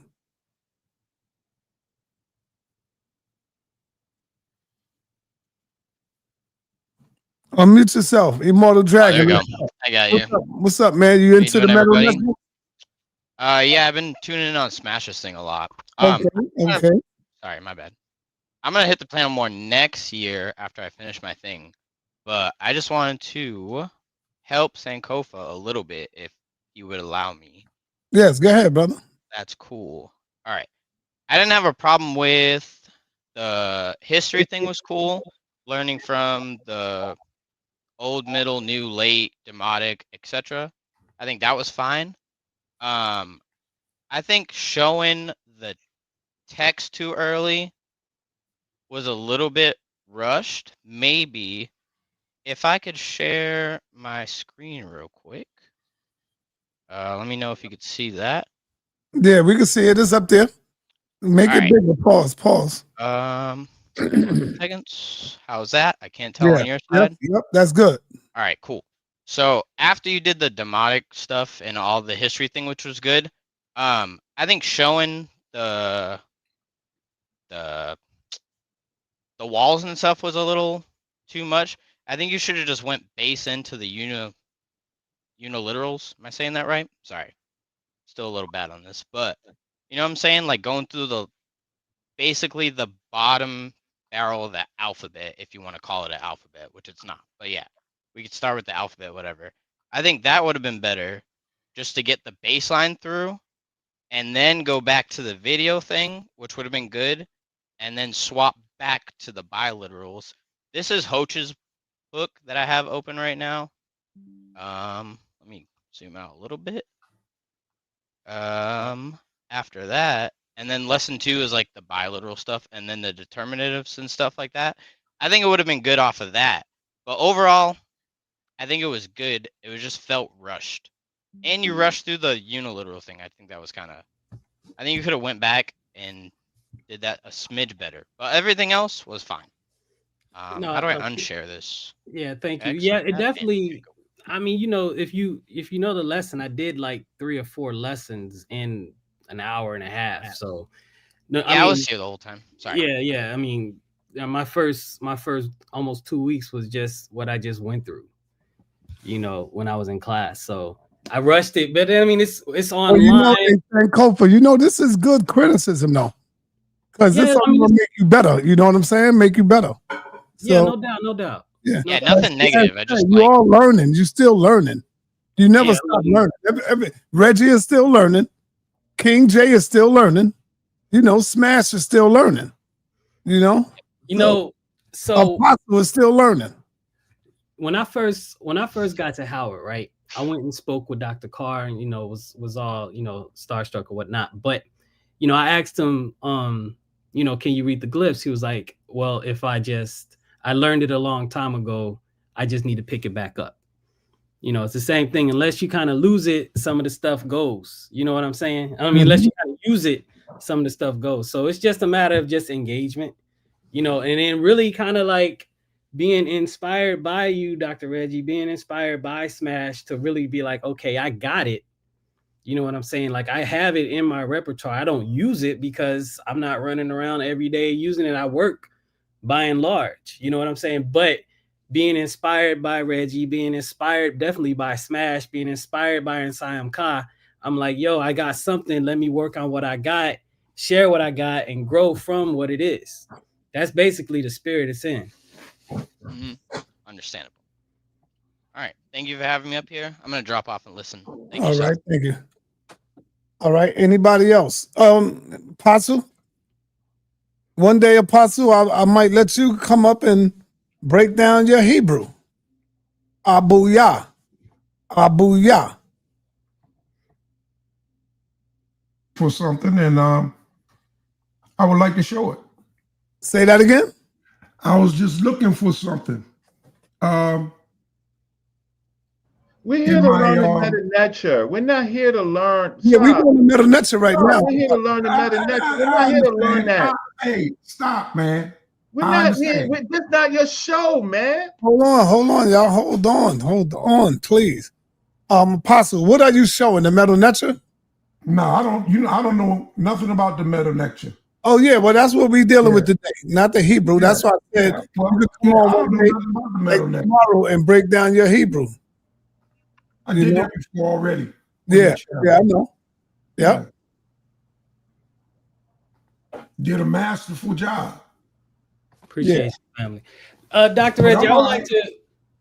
The only reason I said what I said because it seemed like it's always been you were trying to prove me to be something. Like we spoke when you had Bonacci up there talking.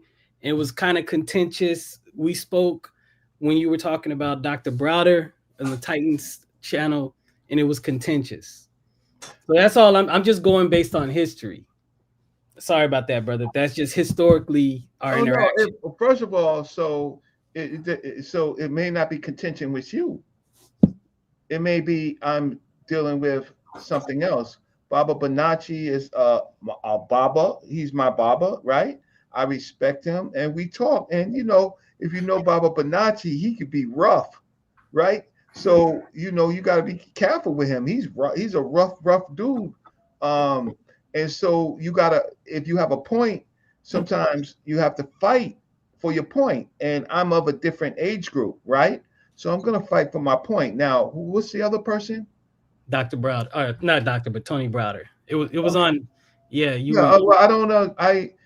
Tony Browder is loved by many.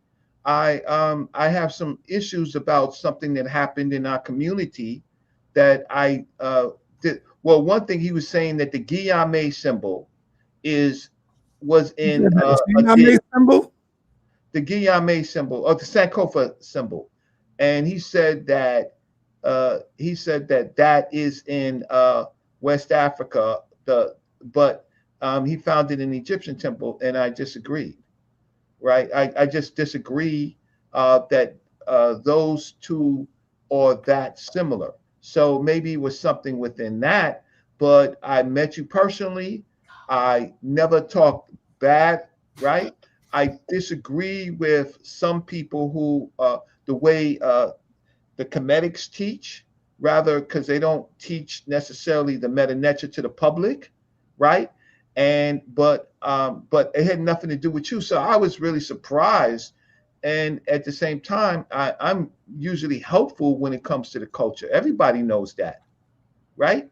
If I couldn't, for example, for Kemet on trial, I had to go to California and get Smash Rockwell because I thought that we would lose if we didn't have a great young meta-nature teacher who is fast. Right. So everybody knows that I'm helpful. I disagree with Jabari, but when I disagree with Jabari, it's to brother Jabari, and we've been arguing for 25 years. So that's nothing. We've been arguing for 25 years, and I've been doing, my whole thing is I went to Kemet in 87, right? So if I have a disagreement and I have great teachers, right, then if you don't want to listen to my agreements, then fine. But don't be putting up, not you, Sankofa, but don't put up no meta-netter and don't expect King J or Son Cobb, Brother Reggie, to read it. Don't do that. Not you. I'm saying anybody. So if I suspected you over here and you're not reading, the meta-netter is right there and you're not reading it, I'm gonna say something.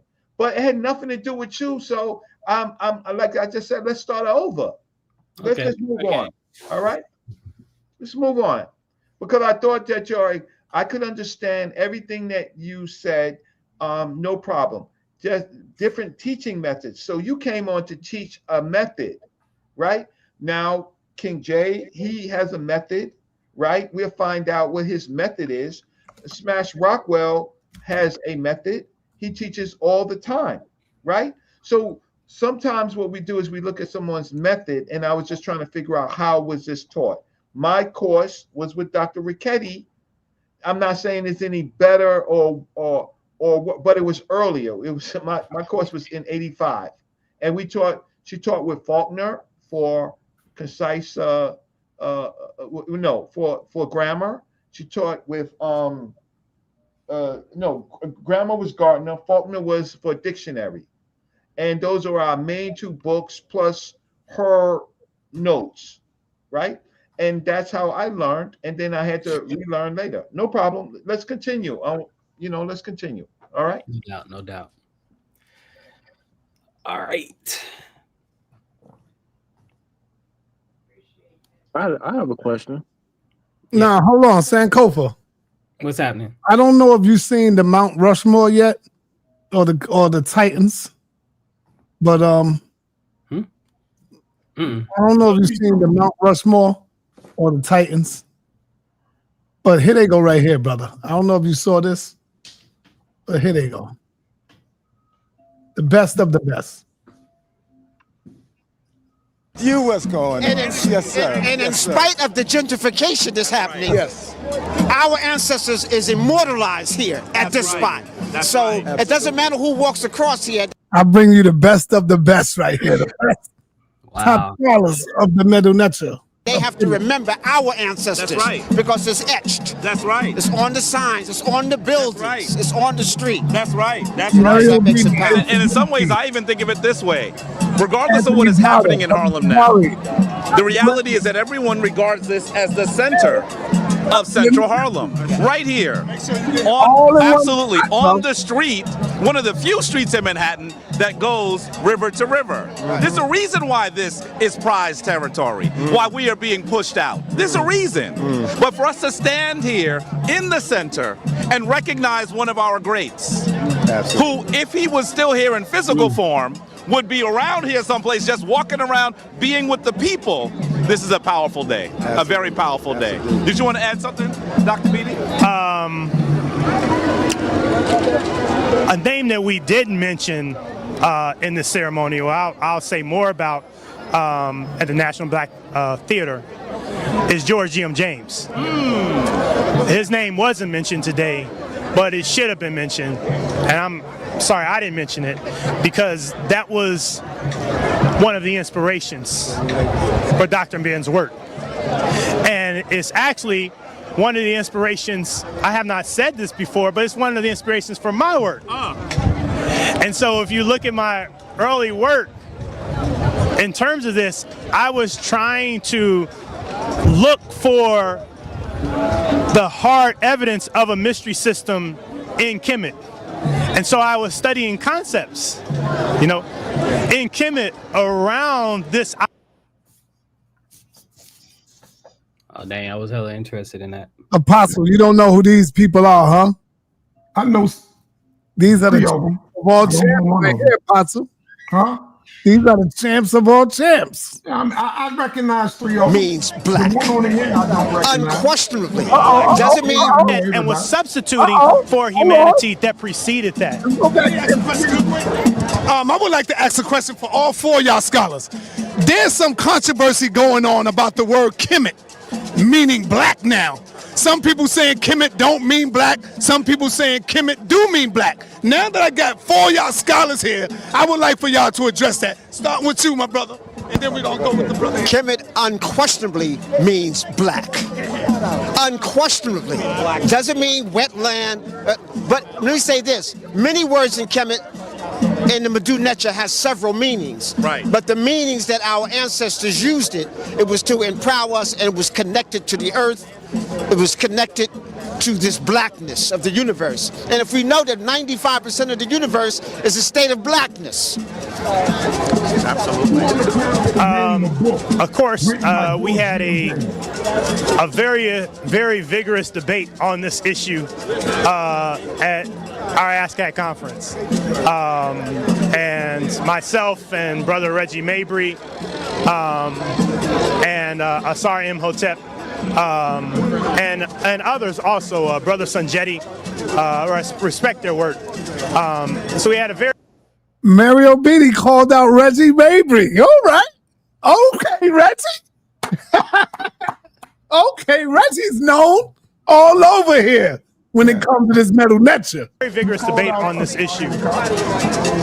In some sense, it is complex, but I felt like we were rehearsing. I'll give you what Dr. Obinga said about this issue when I talked to him. And Dr. Obinga says that we're making noise for nothing. Those were his exact words. We're making noise for nothing because the question has already been answered. And I, think that this question has been answered by Sheikh Anta Diop, by Dr. Ben, and there is nothing that we can say above and beyond that, which is why in my presentation, their work stands. Yeah. The only thing that I attempted to do in my presentation was to historically contextualize when it comes into being. And it comes into being hardcore in the cauldron of the first intermediate period. And it's a very unstable political period in Kemet. And it's understandable why it comes into being, a unified concept of a nation. Why it comes into being at that moment where before they did not have that. Quick question related to that. And can any... Herman always be trying to clout chase when he with me, man. Herman always clout chasing, boy. Scholarship, however in depth and unquestioned, can it ever be of use to a people without a fixed ideology? And if there is a fixed ideology needed for all of that scholarship to benefit the people, what is that fixed ideology that's going to, move us forward? Beyond the cultural aspects of knowing this. Africa, that has to be. What's up? All right. So years ago on my channel, right? From watching. I said, "What's in your?" Go ahead. Right. I went up to Beatty after hours, right? And I was like, "Can you explain why people are saying the sa.neter has never been deciphered?" Right. And I got it as a video on my channel, and while he was giving his explanation, I cut in and asked him a question, right? And then somebody on my channel said, they wished I would shut up because let the master teacher teach. And for one moment just now, I was listening to Dr. Beatty, just hoping he would go on, and it got cut off. I was like, oh, that's what the brother was talking about. I'm listening to the master teacher teach, and then all of a sudden it stopped, the thought gets stopped for something else. I'll tell you what, I'll throw the whole clip up again. I threw it up before, but it's all good. It's all good. I'm just saying. I know a lot of people ain't see it, but I'm gonna throw it up. I gotta play the J. The Dr. J came up there. I told you, all these great men in one goddamn spot, man. And it's all because my brother Reggie brought all these brothers together. Reggie did that. And Reggie said, come on, man. We got all of these minds right here. But Smalls looked like he's trying to do something. But there go Reggie right there. Black man. Dr. Ben has said, what's in your mind and your consciousness, black people. So he offended. And then there's Alhambra. The whole secret societies, fraternities, sororities, brotherhoods are part of our culture. And down the street is Malcolm, and this is Martin. That's right. So that's why I said this is sacred ground. That's right. But I see Reggie as the offspring of Dr. J. Yeah, he's mine. Yeah, I see him as the offspring of Dr. J. I was about to say Smash, but I don't think, I could be wrong. I don't think Smash know as much history as Reggie when it pertains to the history of Africa. Not at all. Now, when it comes to Kemet, I take nothing away from him because I didn't really see Smash go in too much on the history of Africa, but I've seen him go in all the way. He does it through the breaking down this metal netter. He does it. I don't think nobody is ready for Smash on the metal netter. All I do is study the grammar a lot. I focus my time on the grammar. Definitely Reggie. I shouldn't be mentioned when you saying names like Leonard Jeffries and the people on the screen. I'm just the homie who know this stuff. You know what I'm saying? Those are straight some great scholars. You feel me? Yes, sir. Yes, sir. Hey, Sankofa, you there? Yeah, I'm here. You have a question for the brother Smash? You know, brother Smash, I saw you the other day going to a different use of a pronoun, the stative pronoun or something. Like that's brother Smash is doing it on a level like that's like chapter 22 in the book. Like I went to chapter 6 and put it down. So yeah, no real question. Just respect, family. Just respect. You know. Yeah, I salute you for your attempt to do your thing. I know the guys who got contention, they learning too, so they probably proud that they know something and probably want to point it out.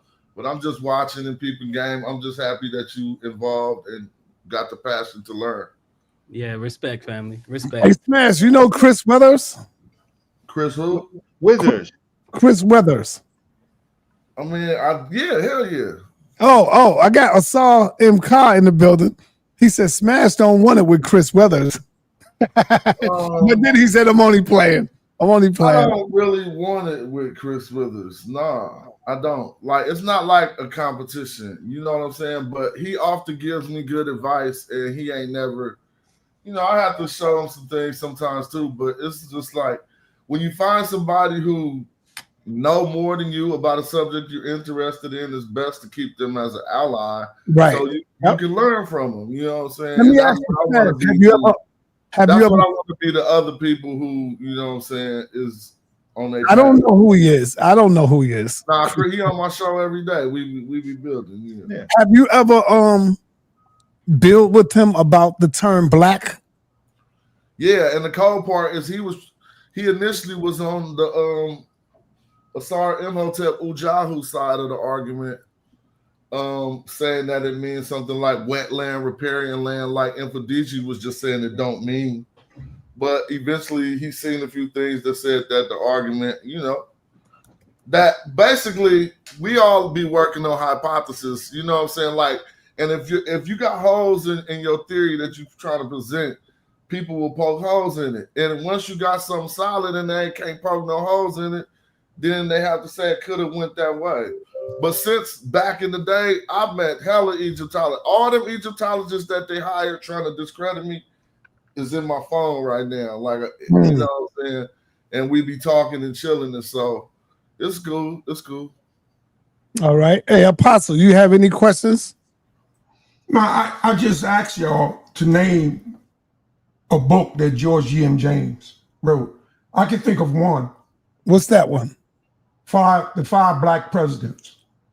George G.M. James wrote The Stolen Legacy. Yeah, that's what I was thinking. Okay. That's the most popular one, right? Didn't he also write the Christ or something like that? Christ? You talking about John Jackson? Or I know George G.M. James, when he wrote The Five Black Presidents, nobody at that time, this is well before Barack Obama, this was early on, when he wrote that there were 5 black presidents already, nobody was kicking that information but him. Is it right? Yeah, George M. James wrote it. I guess it was So right. He what? named them. So Who they what? were. Who are the 5 black presidents? If I can remember, he named the obvious Lincoln, Jackson, Hardin, McKinley, and there was one more that he named. Even for years in charge of the FBI, grandmother was a black woman. He was adopted. By So he didn't name John Hanson or nothing? I don't know. I know he named. He said the very first president was black before George Washington. That's John Hanson he probably talking about. That might be, but the very first one, he mentioned Harding, McKinley, Lincoln, and must have been that one. They all had black ancestry. All right. Anybody got any questions for Sankofa, Reggie? Anybody? Okay. King J. I think you had a question for Sankofa, King J. I did, but you know, I do want to, you know, apologize to the brother because I don't want to come off as like everybody Smash said. You know, I'm learning as well. You know, we all are learning, so it is kind of, you know. I apologize. Hey, King J, how good are you with the tattoo? I see you be doing your tattoo thing. I'm learning, and like you say, we all still learning. I'm a 5-year tattoo artist, so I'm good, but I can get better. You feel me? So it's always a process of growing. Do you know how to put family faces on people? Portraits? Yeah. Yeah. Oh, you sure? You all right? Okay. Well, yeah, I fly out to New York. Yeah, I mean, how much that'd be about? How much that'd be about? Portraits start off about 5 to 8, depending on, you know what I'm saying. But I'll work a deal for you. I would definitely do you a free tattoo. So I'd never charge you. No, I gotta pay you, brother. I ain't gonna let you come here for nothing like that. You feel me? I gotta pay you. It's publicity. But Sankofa, in regards to your name, right? And I think Reggie might have mentioned it, right? Is it in reference to West Africa, or are you tying it to Egypt? Like, how does that work? A little bit of both. The Ka as far as the personality, but just a different name on it. The Khazmik, you know, as far as the study of the science of the soul, the Ka, and then the Sankofa. But then the cosmic Sankofa. The Sankofa is usually a reference to like cultural, historical heritage, going back to what you have that worked for you, and then dismissing that which is detrimental in order to use that which benefited you to move you towards the future. But I look at it more towards going back to the origin of existence. You know, the existence that existed before manifested existence that existed, and then bringing that energy into my life in order to move me forward. Hey, Ryan, you're not even in my atmosphere, let alone am I spazzing on you. Hey, Pasu, please don't call Ryan. I will let him loose on you, brother. Yeah, please. I will let Ryan. You see what he did to Yara. You see what he did to Yara. My atmosphere. But you see what Ryan did to Yara, bro. Yeah, well. Don't make me call up Ryan now. I think Yara fixed that up. By the end of it, Yara fixed that up. You're a debate, Ryan? I already did. Where at? On your channel. Nah, not a real debate, right? That was a real debate about Esau, about his ass. Who won? I won, as far as I'm concerned. I knew you was gonna say that. I lost by 2 points. I knew y'all always win. Y'all win every debate. So, sa.neter, one thing that you will find is that when meta-nature scholars will largely support each other, so there's not going to be any division, right? The only difference is when there are people who are saying that meta-nature has not been deciphered, or then we will come in, or some people we may ignore. I'm not going to mention one of the people who we ignore that there's a meta-nature and then they want to separate hieratic from the meta-neter. I'm not going to get into any argument with that person. Let the person teach. But when it comes to walking museums, teaching children, and explaining to our seniors and other people with the language, we have great people that can do that, and then show that it was an African language, versus these other people who are in the fairy tale book, who I'm waiting to see. Zion Lex can teach Hebrew. Zion Lex has no problem. He's one of the better Hebrew Yeah, demonstrators. he can teach meta-neter too, though, Reggie. He learned meta-neter, but this is after years of being not nice to us. Okay, I'm about to say something, and I hope my man Smash Rockwell and Reggie don't get mad at me, man. I got to swing with my ancestor, Professor Williams. Professor Walter Williams. Now, I'm just going to add this to it. I don't believe all of the meta-neter have not been deciphered. I believe some of it have been, but there's still a lot that I don't think have been deciphered. What do you say about that, Smash? You don't know what the word decipherment means. See, I mean, let Reggie's saying a good point, so I'll let Reggie continue, then I'll try. No, you are sharper. But sa.neter, you got to know what dictionary items mean. Dictionary words mean. Deciphering and translating means two different things. I'll stop. Go ahead, Smash. I mean, the base of the meta-neter has been deciphered, man. There's no way that they can play with that. There's no way we could be reading text and just making them words and then go to another text and then make perfect sense. How could they do that? That system would be harder than actually deciphering it.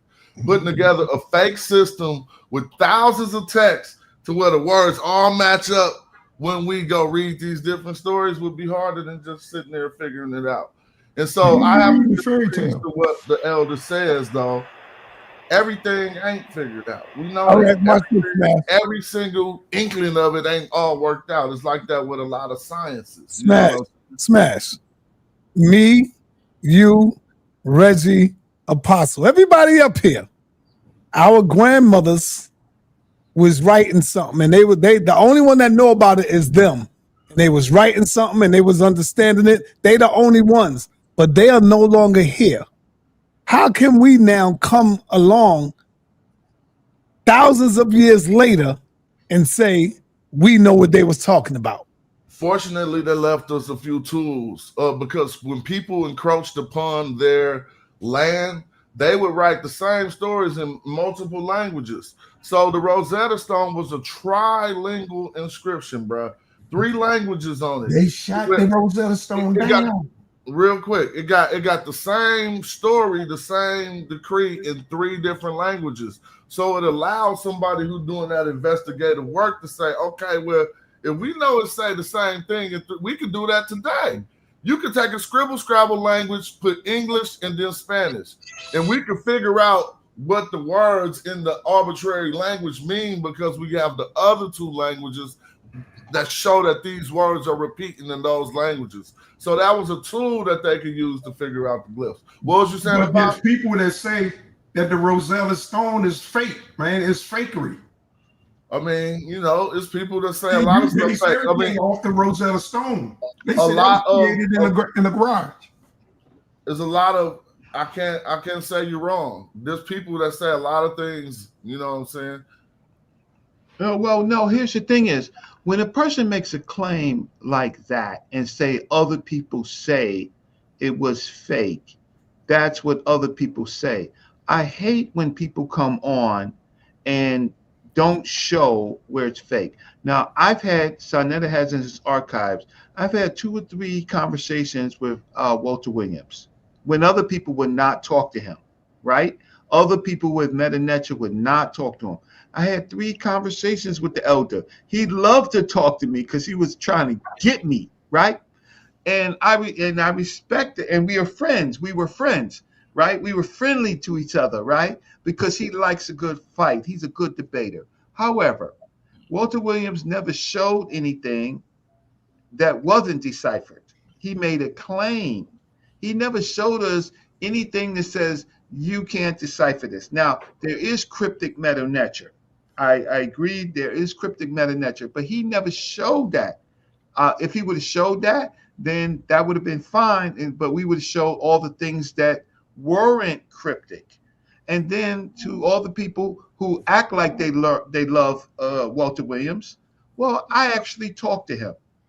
We actually had good conversation. So it showed that I love Walter Williams. But I will say that he put his disagreement in his appendix. He didn't write a whole chapter.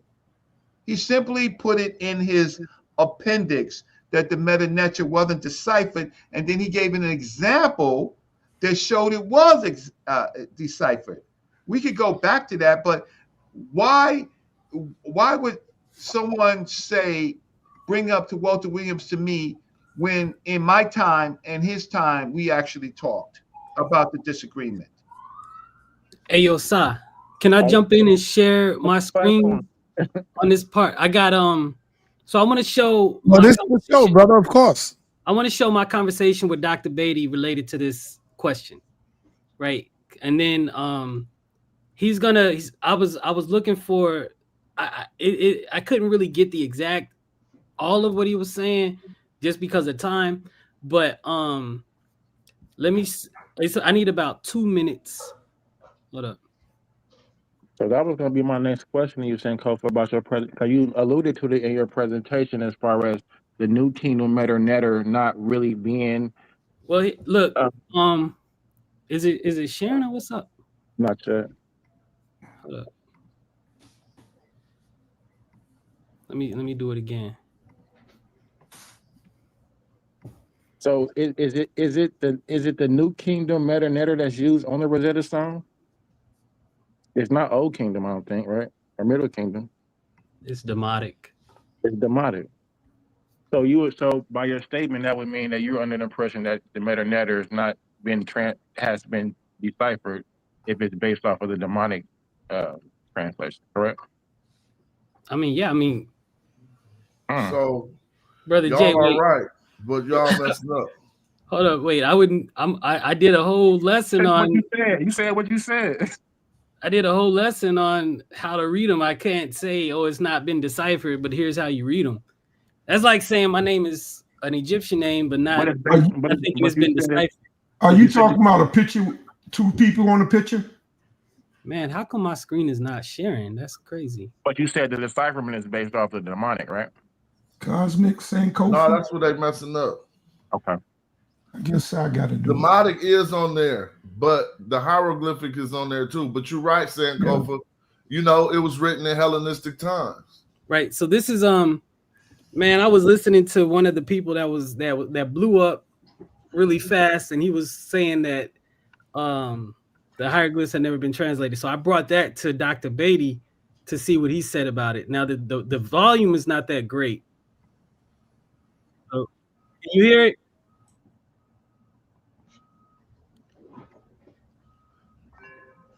No, you got to go back out and show this and put the sound in. So do it again and share with the sound.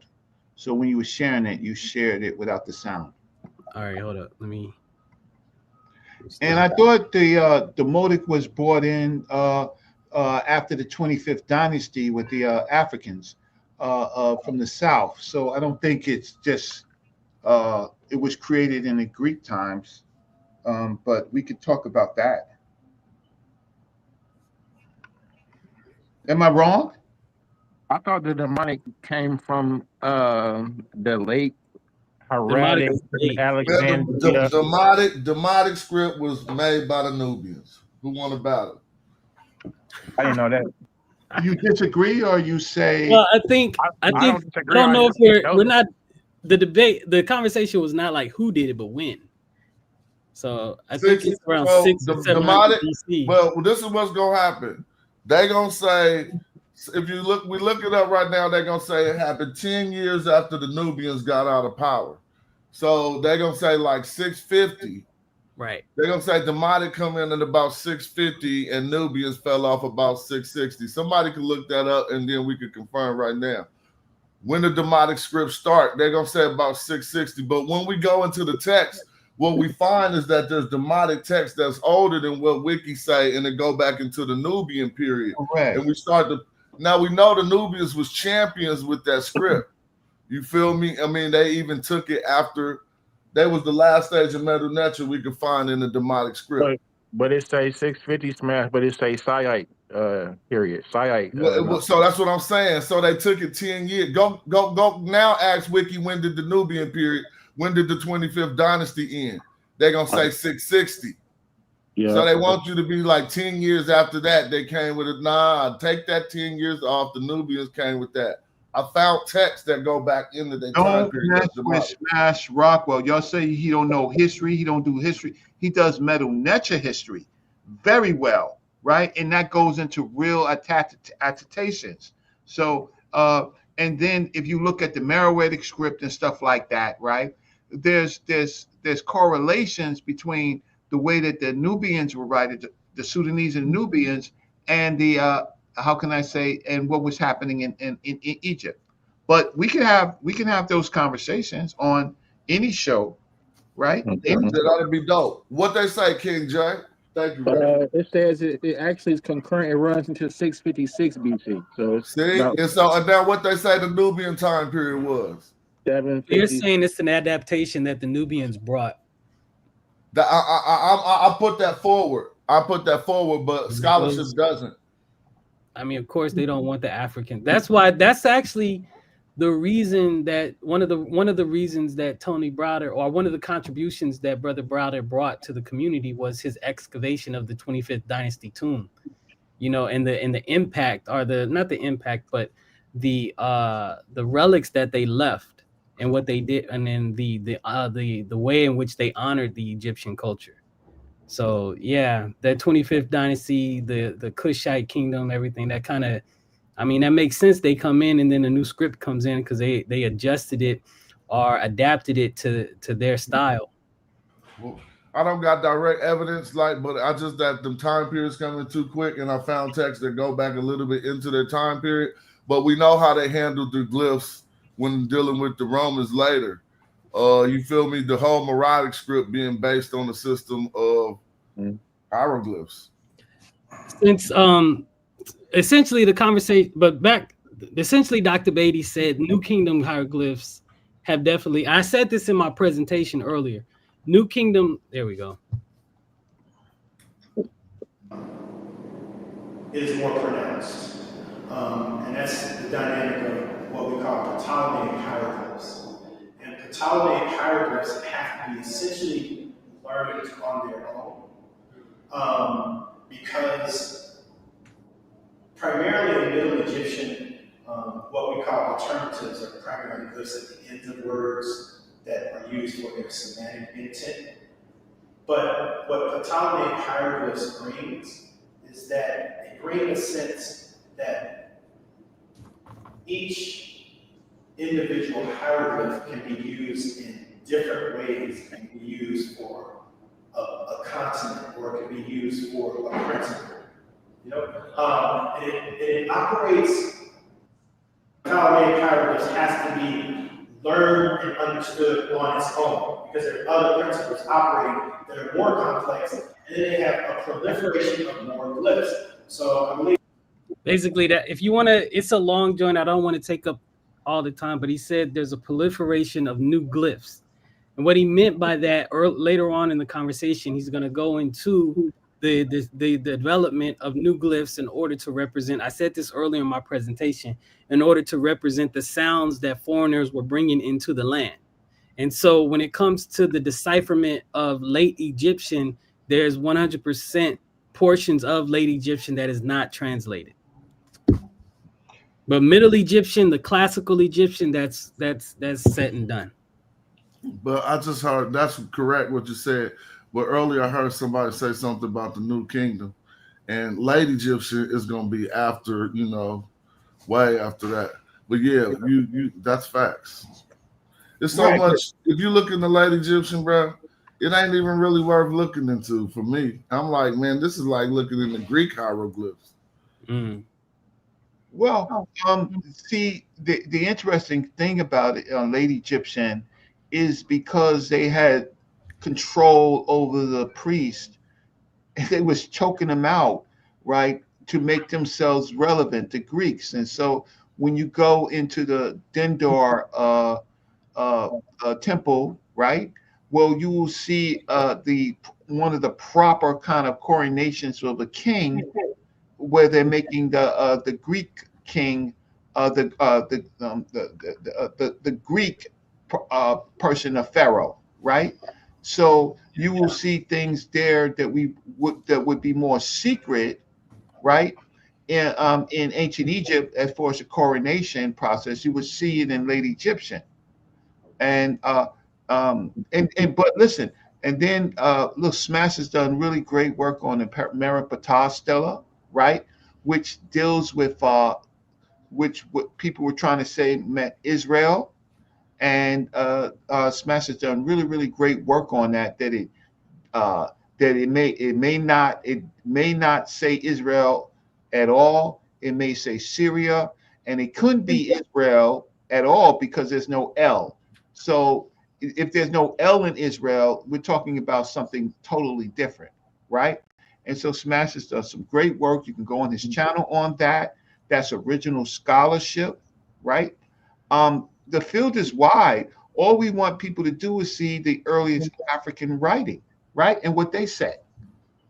And you know, sa.neter is trying to get me to give you a conversation that I had with a Egyptologist, and I'm you know, she did not want it to be posted after she gave us permission to post it, and so I have to talk to sa.neter about that. What do you say, sa.neter? What do you want to do? You want it? Okay. Of course I want it, man. Let me ask Smash a question real quick. This is Smash.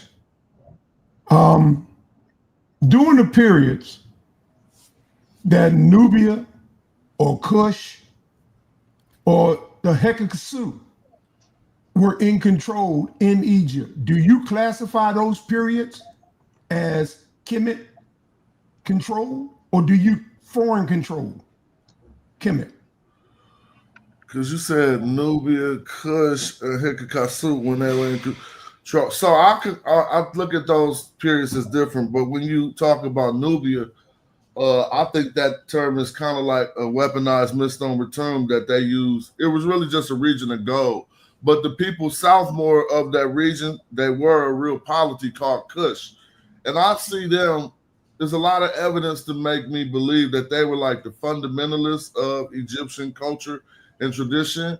Like, what I mean is, they said the home of Amen, one of their chief deities, was in Napata. Napata being in the heartland of Kush, you see what I'm saying? And they even would go down to Gebel Barku or whatever and say that this is where Amen was born. So they even in their mythology showed that there was a connection between Kush and them. But the way that Kushites would come in would be similar to the way the Almoravids came into Al-Andalus or what have we, the Iberian Peninsula. I know I probably said that wrong, but the Iberian Peninsula, when the Almoravids came in, like, what is y'all doing? Y'all not doing this right. And snatched up shop and made them strictly fundamental Islamic type of tradition. Well, that's how the Kushites seem to have came in because of a few things.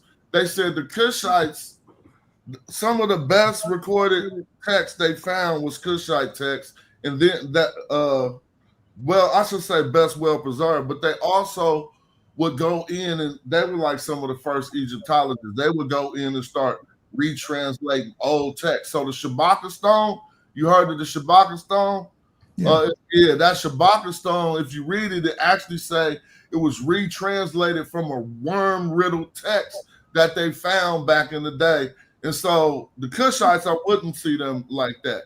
If you talk about, you said Hekakasu, I understand you're talking about Avaris. I think that's your reference to the rulers of Avaris.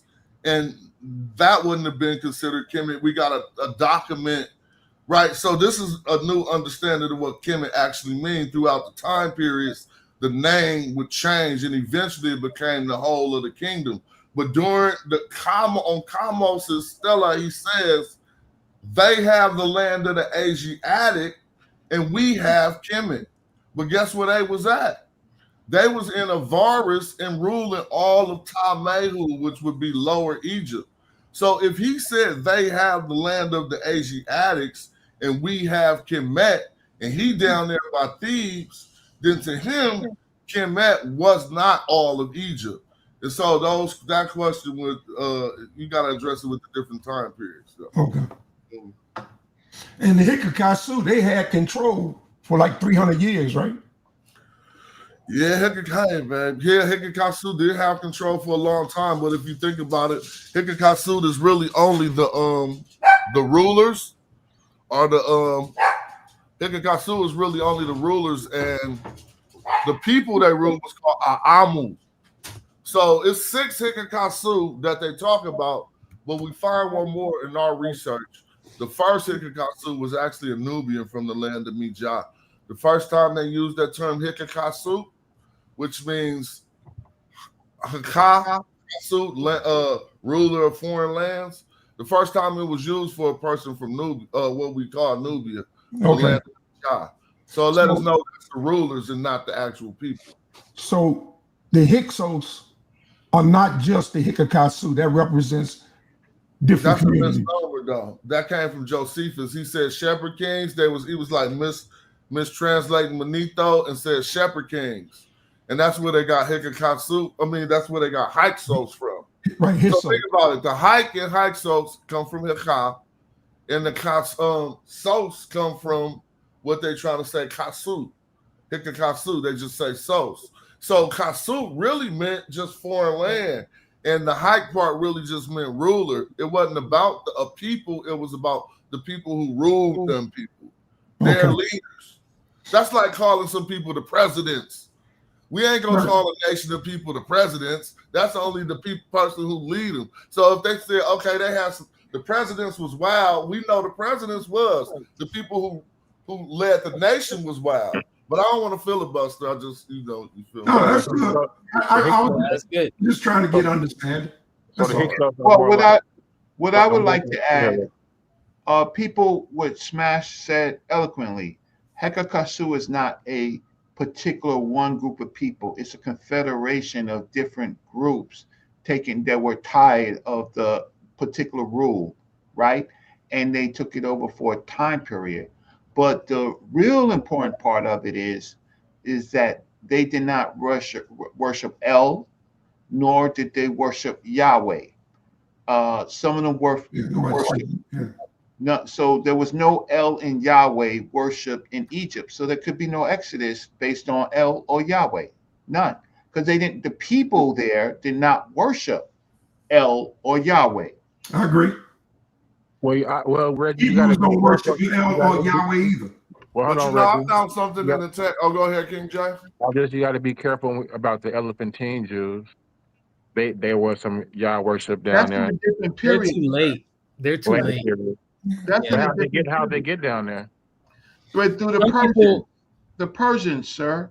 Yahweh is a mispronounced of a word. There's a theory that they were taken by the Assyrians into Egypt has mercenaries. That's why there's a military there's a theory that it was a military compound for that the Assyrians set up when they were in charge. The Persians, they were Persian mercenaries, and so they came in conflict, and it actually hurts the Bible because the Bible says that you should never go back to that land.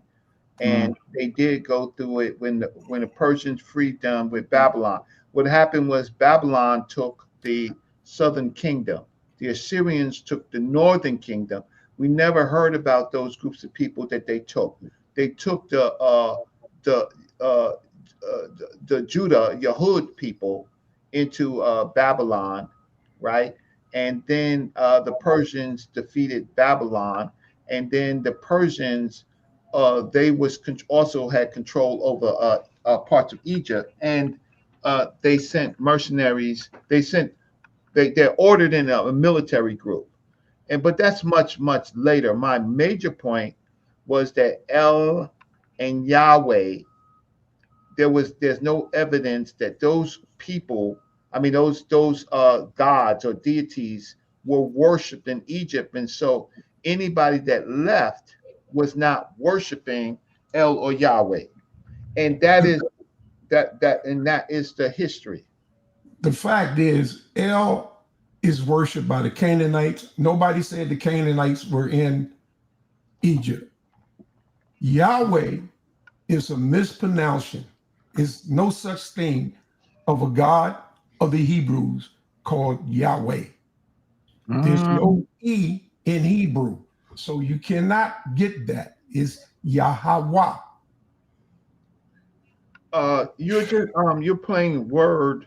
I'm not playing words. I'm giving you direct translation. You know what you're speaking it rather than. I'm giving you direct. The tetragram is YHWH. The only letter can go there is YAHAWA. Any vowel can go there. It's only one vowel in there. Only vowel. Hebrew doesn't have vowels. They got the shashu. Every language got to have vowels, bro. You write down the vowels. There's two vowel consonants, man. Did you say vowel consonants? Consonants, right. You're not. The very first letter can substitute as a vowel, and the ion, the eyeball, the eye, can be substituted for a vowel. But there's no E, O, U letters in Hebrew. Paleo. Anybody can pull up a source and it could talk about the Shashu of Yahweh, right? Right, and that's how we pronounce it, right? That translation. I don't care. That's how you pronounce it or right, not. but see, you want to defy scholarship with your prophets, your whatever you're doing, your prophecy, your whatever you're doing. You know, Reggie, I don't even want to talk to you, man. You don't have to talk to me, sa.neter. Why do you keep him on the show? He's not adding any information, but because I'm important, man. I'm important. So look, back just really fast. Wait, really fast. I wanted to share. I'm trying to share, but it's not happening. In reference to learning, like Dr. Beatty right here, Dr. Beatty, Dr. Carr, and Dr. Karen, I think that's her name. They set up this space where you can go in and get a plethora of Black history information, as well as learning sa.neter. As you know, from Dr. Beatty, you can learn Black history from Dr. Carr. Same type of history course that he teaches in college, they teach here online. You just go ahead, it's narrative.com. This was if you probably missed this in the beginning. If you missed the beginning part of my presentation, I showed everybody, like, if you want to really go and hit it and learn the way that, you know, how Dr. Beatty teaches it is right there. Dr. Beatty, in that conversation that I was playing on my channel, he said that, you know, he came to teach at Howard, you know, not because of the prestige or the finances, because it wasn't there, because he was at Chicago before, but he came so that we could teach the community. That's why he did it, right? And so then, and so in that same spirit, you know, they set up this this venue for other brothers and sisters to come and learn through. So I needed to give that shout out right there to let you know that there's a different space where you can go and get a better understanding, even communicate with them on certain days at certain times. So that's that. Yeah, and that's beautiful. That resources, it actually helps people a lot on education of Africa. And so what we're having this problem with, this whole thing was on African culture, and there's going to be some conflicts because other people in other places. But please, you can have your own show on sa.neter's studios if you want to have a conversation, you Hebrews or Israelites. But this is not that show. It's simple as that. And so you muddy the water. But what we do is we actually show facts with sources. Well, you ain't showing me no facts with your sources. About Yahweh? Or anybody. All right. It's time to go. Hey, yo, close out Sankofa, Reggie, and Apostle. Y'all gonna have to come together and stop the craziness, man. I'm telling you, I'm trying. Come on, Reggie. The brother is trying to be cool with you. Reggie, be cool with the brother. He's the elder, man. No, I don't care about that. He's disrespectful. He cuts in. He even cuts in with you, right? He's disrespectful to our community, right? So this is not a Bible show at all. So why you have well, the brother don't, he means well, Reggie. Reggie, come on, he means well. He doesn't. Nobody. You don't have to take up from me, man. I mean, he can have his feelings. No. Everybody got them, even the ones that wear their drawers backwards. Why are you going there? Like that's what you pay attention to in your old. All right, y'all. Hey, Sankofa, close us out so you can have a good video here, brother. We don't want to light and love, appreciation to Brother Sa for allowing this. Put him on the big screen, Sa. He's closing out. Yeah, it's all right. They see the end. Yeah, appreciation to Brother Sa for allowing me to give this presentation. I hope it was a benefit to the brothers and sisters that did not know this information.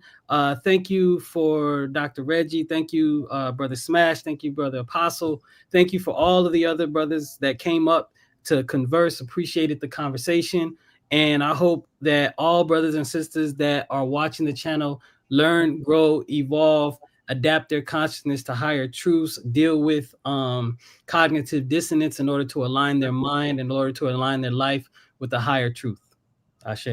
Strike 3. You are out.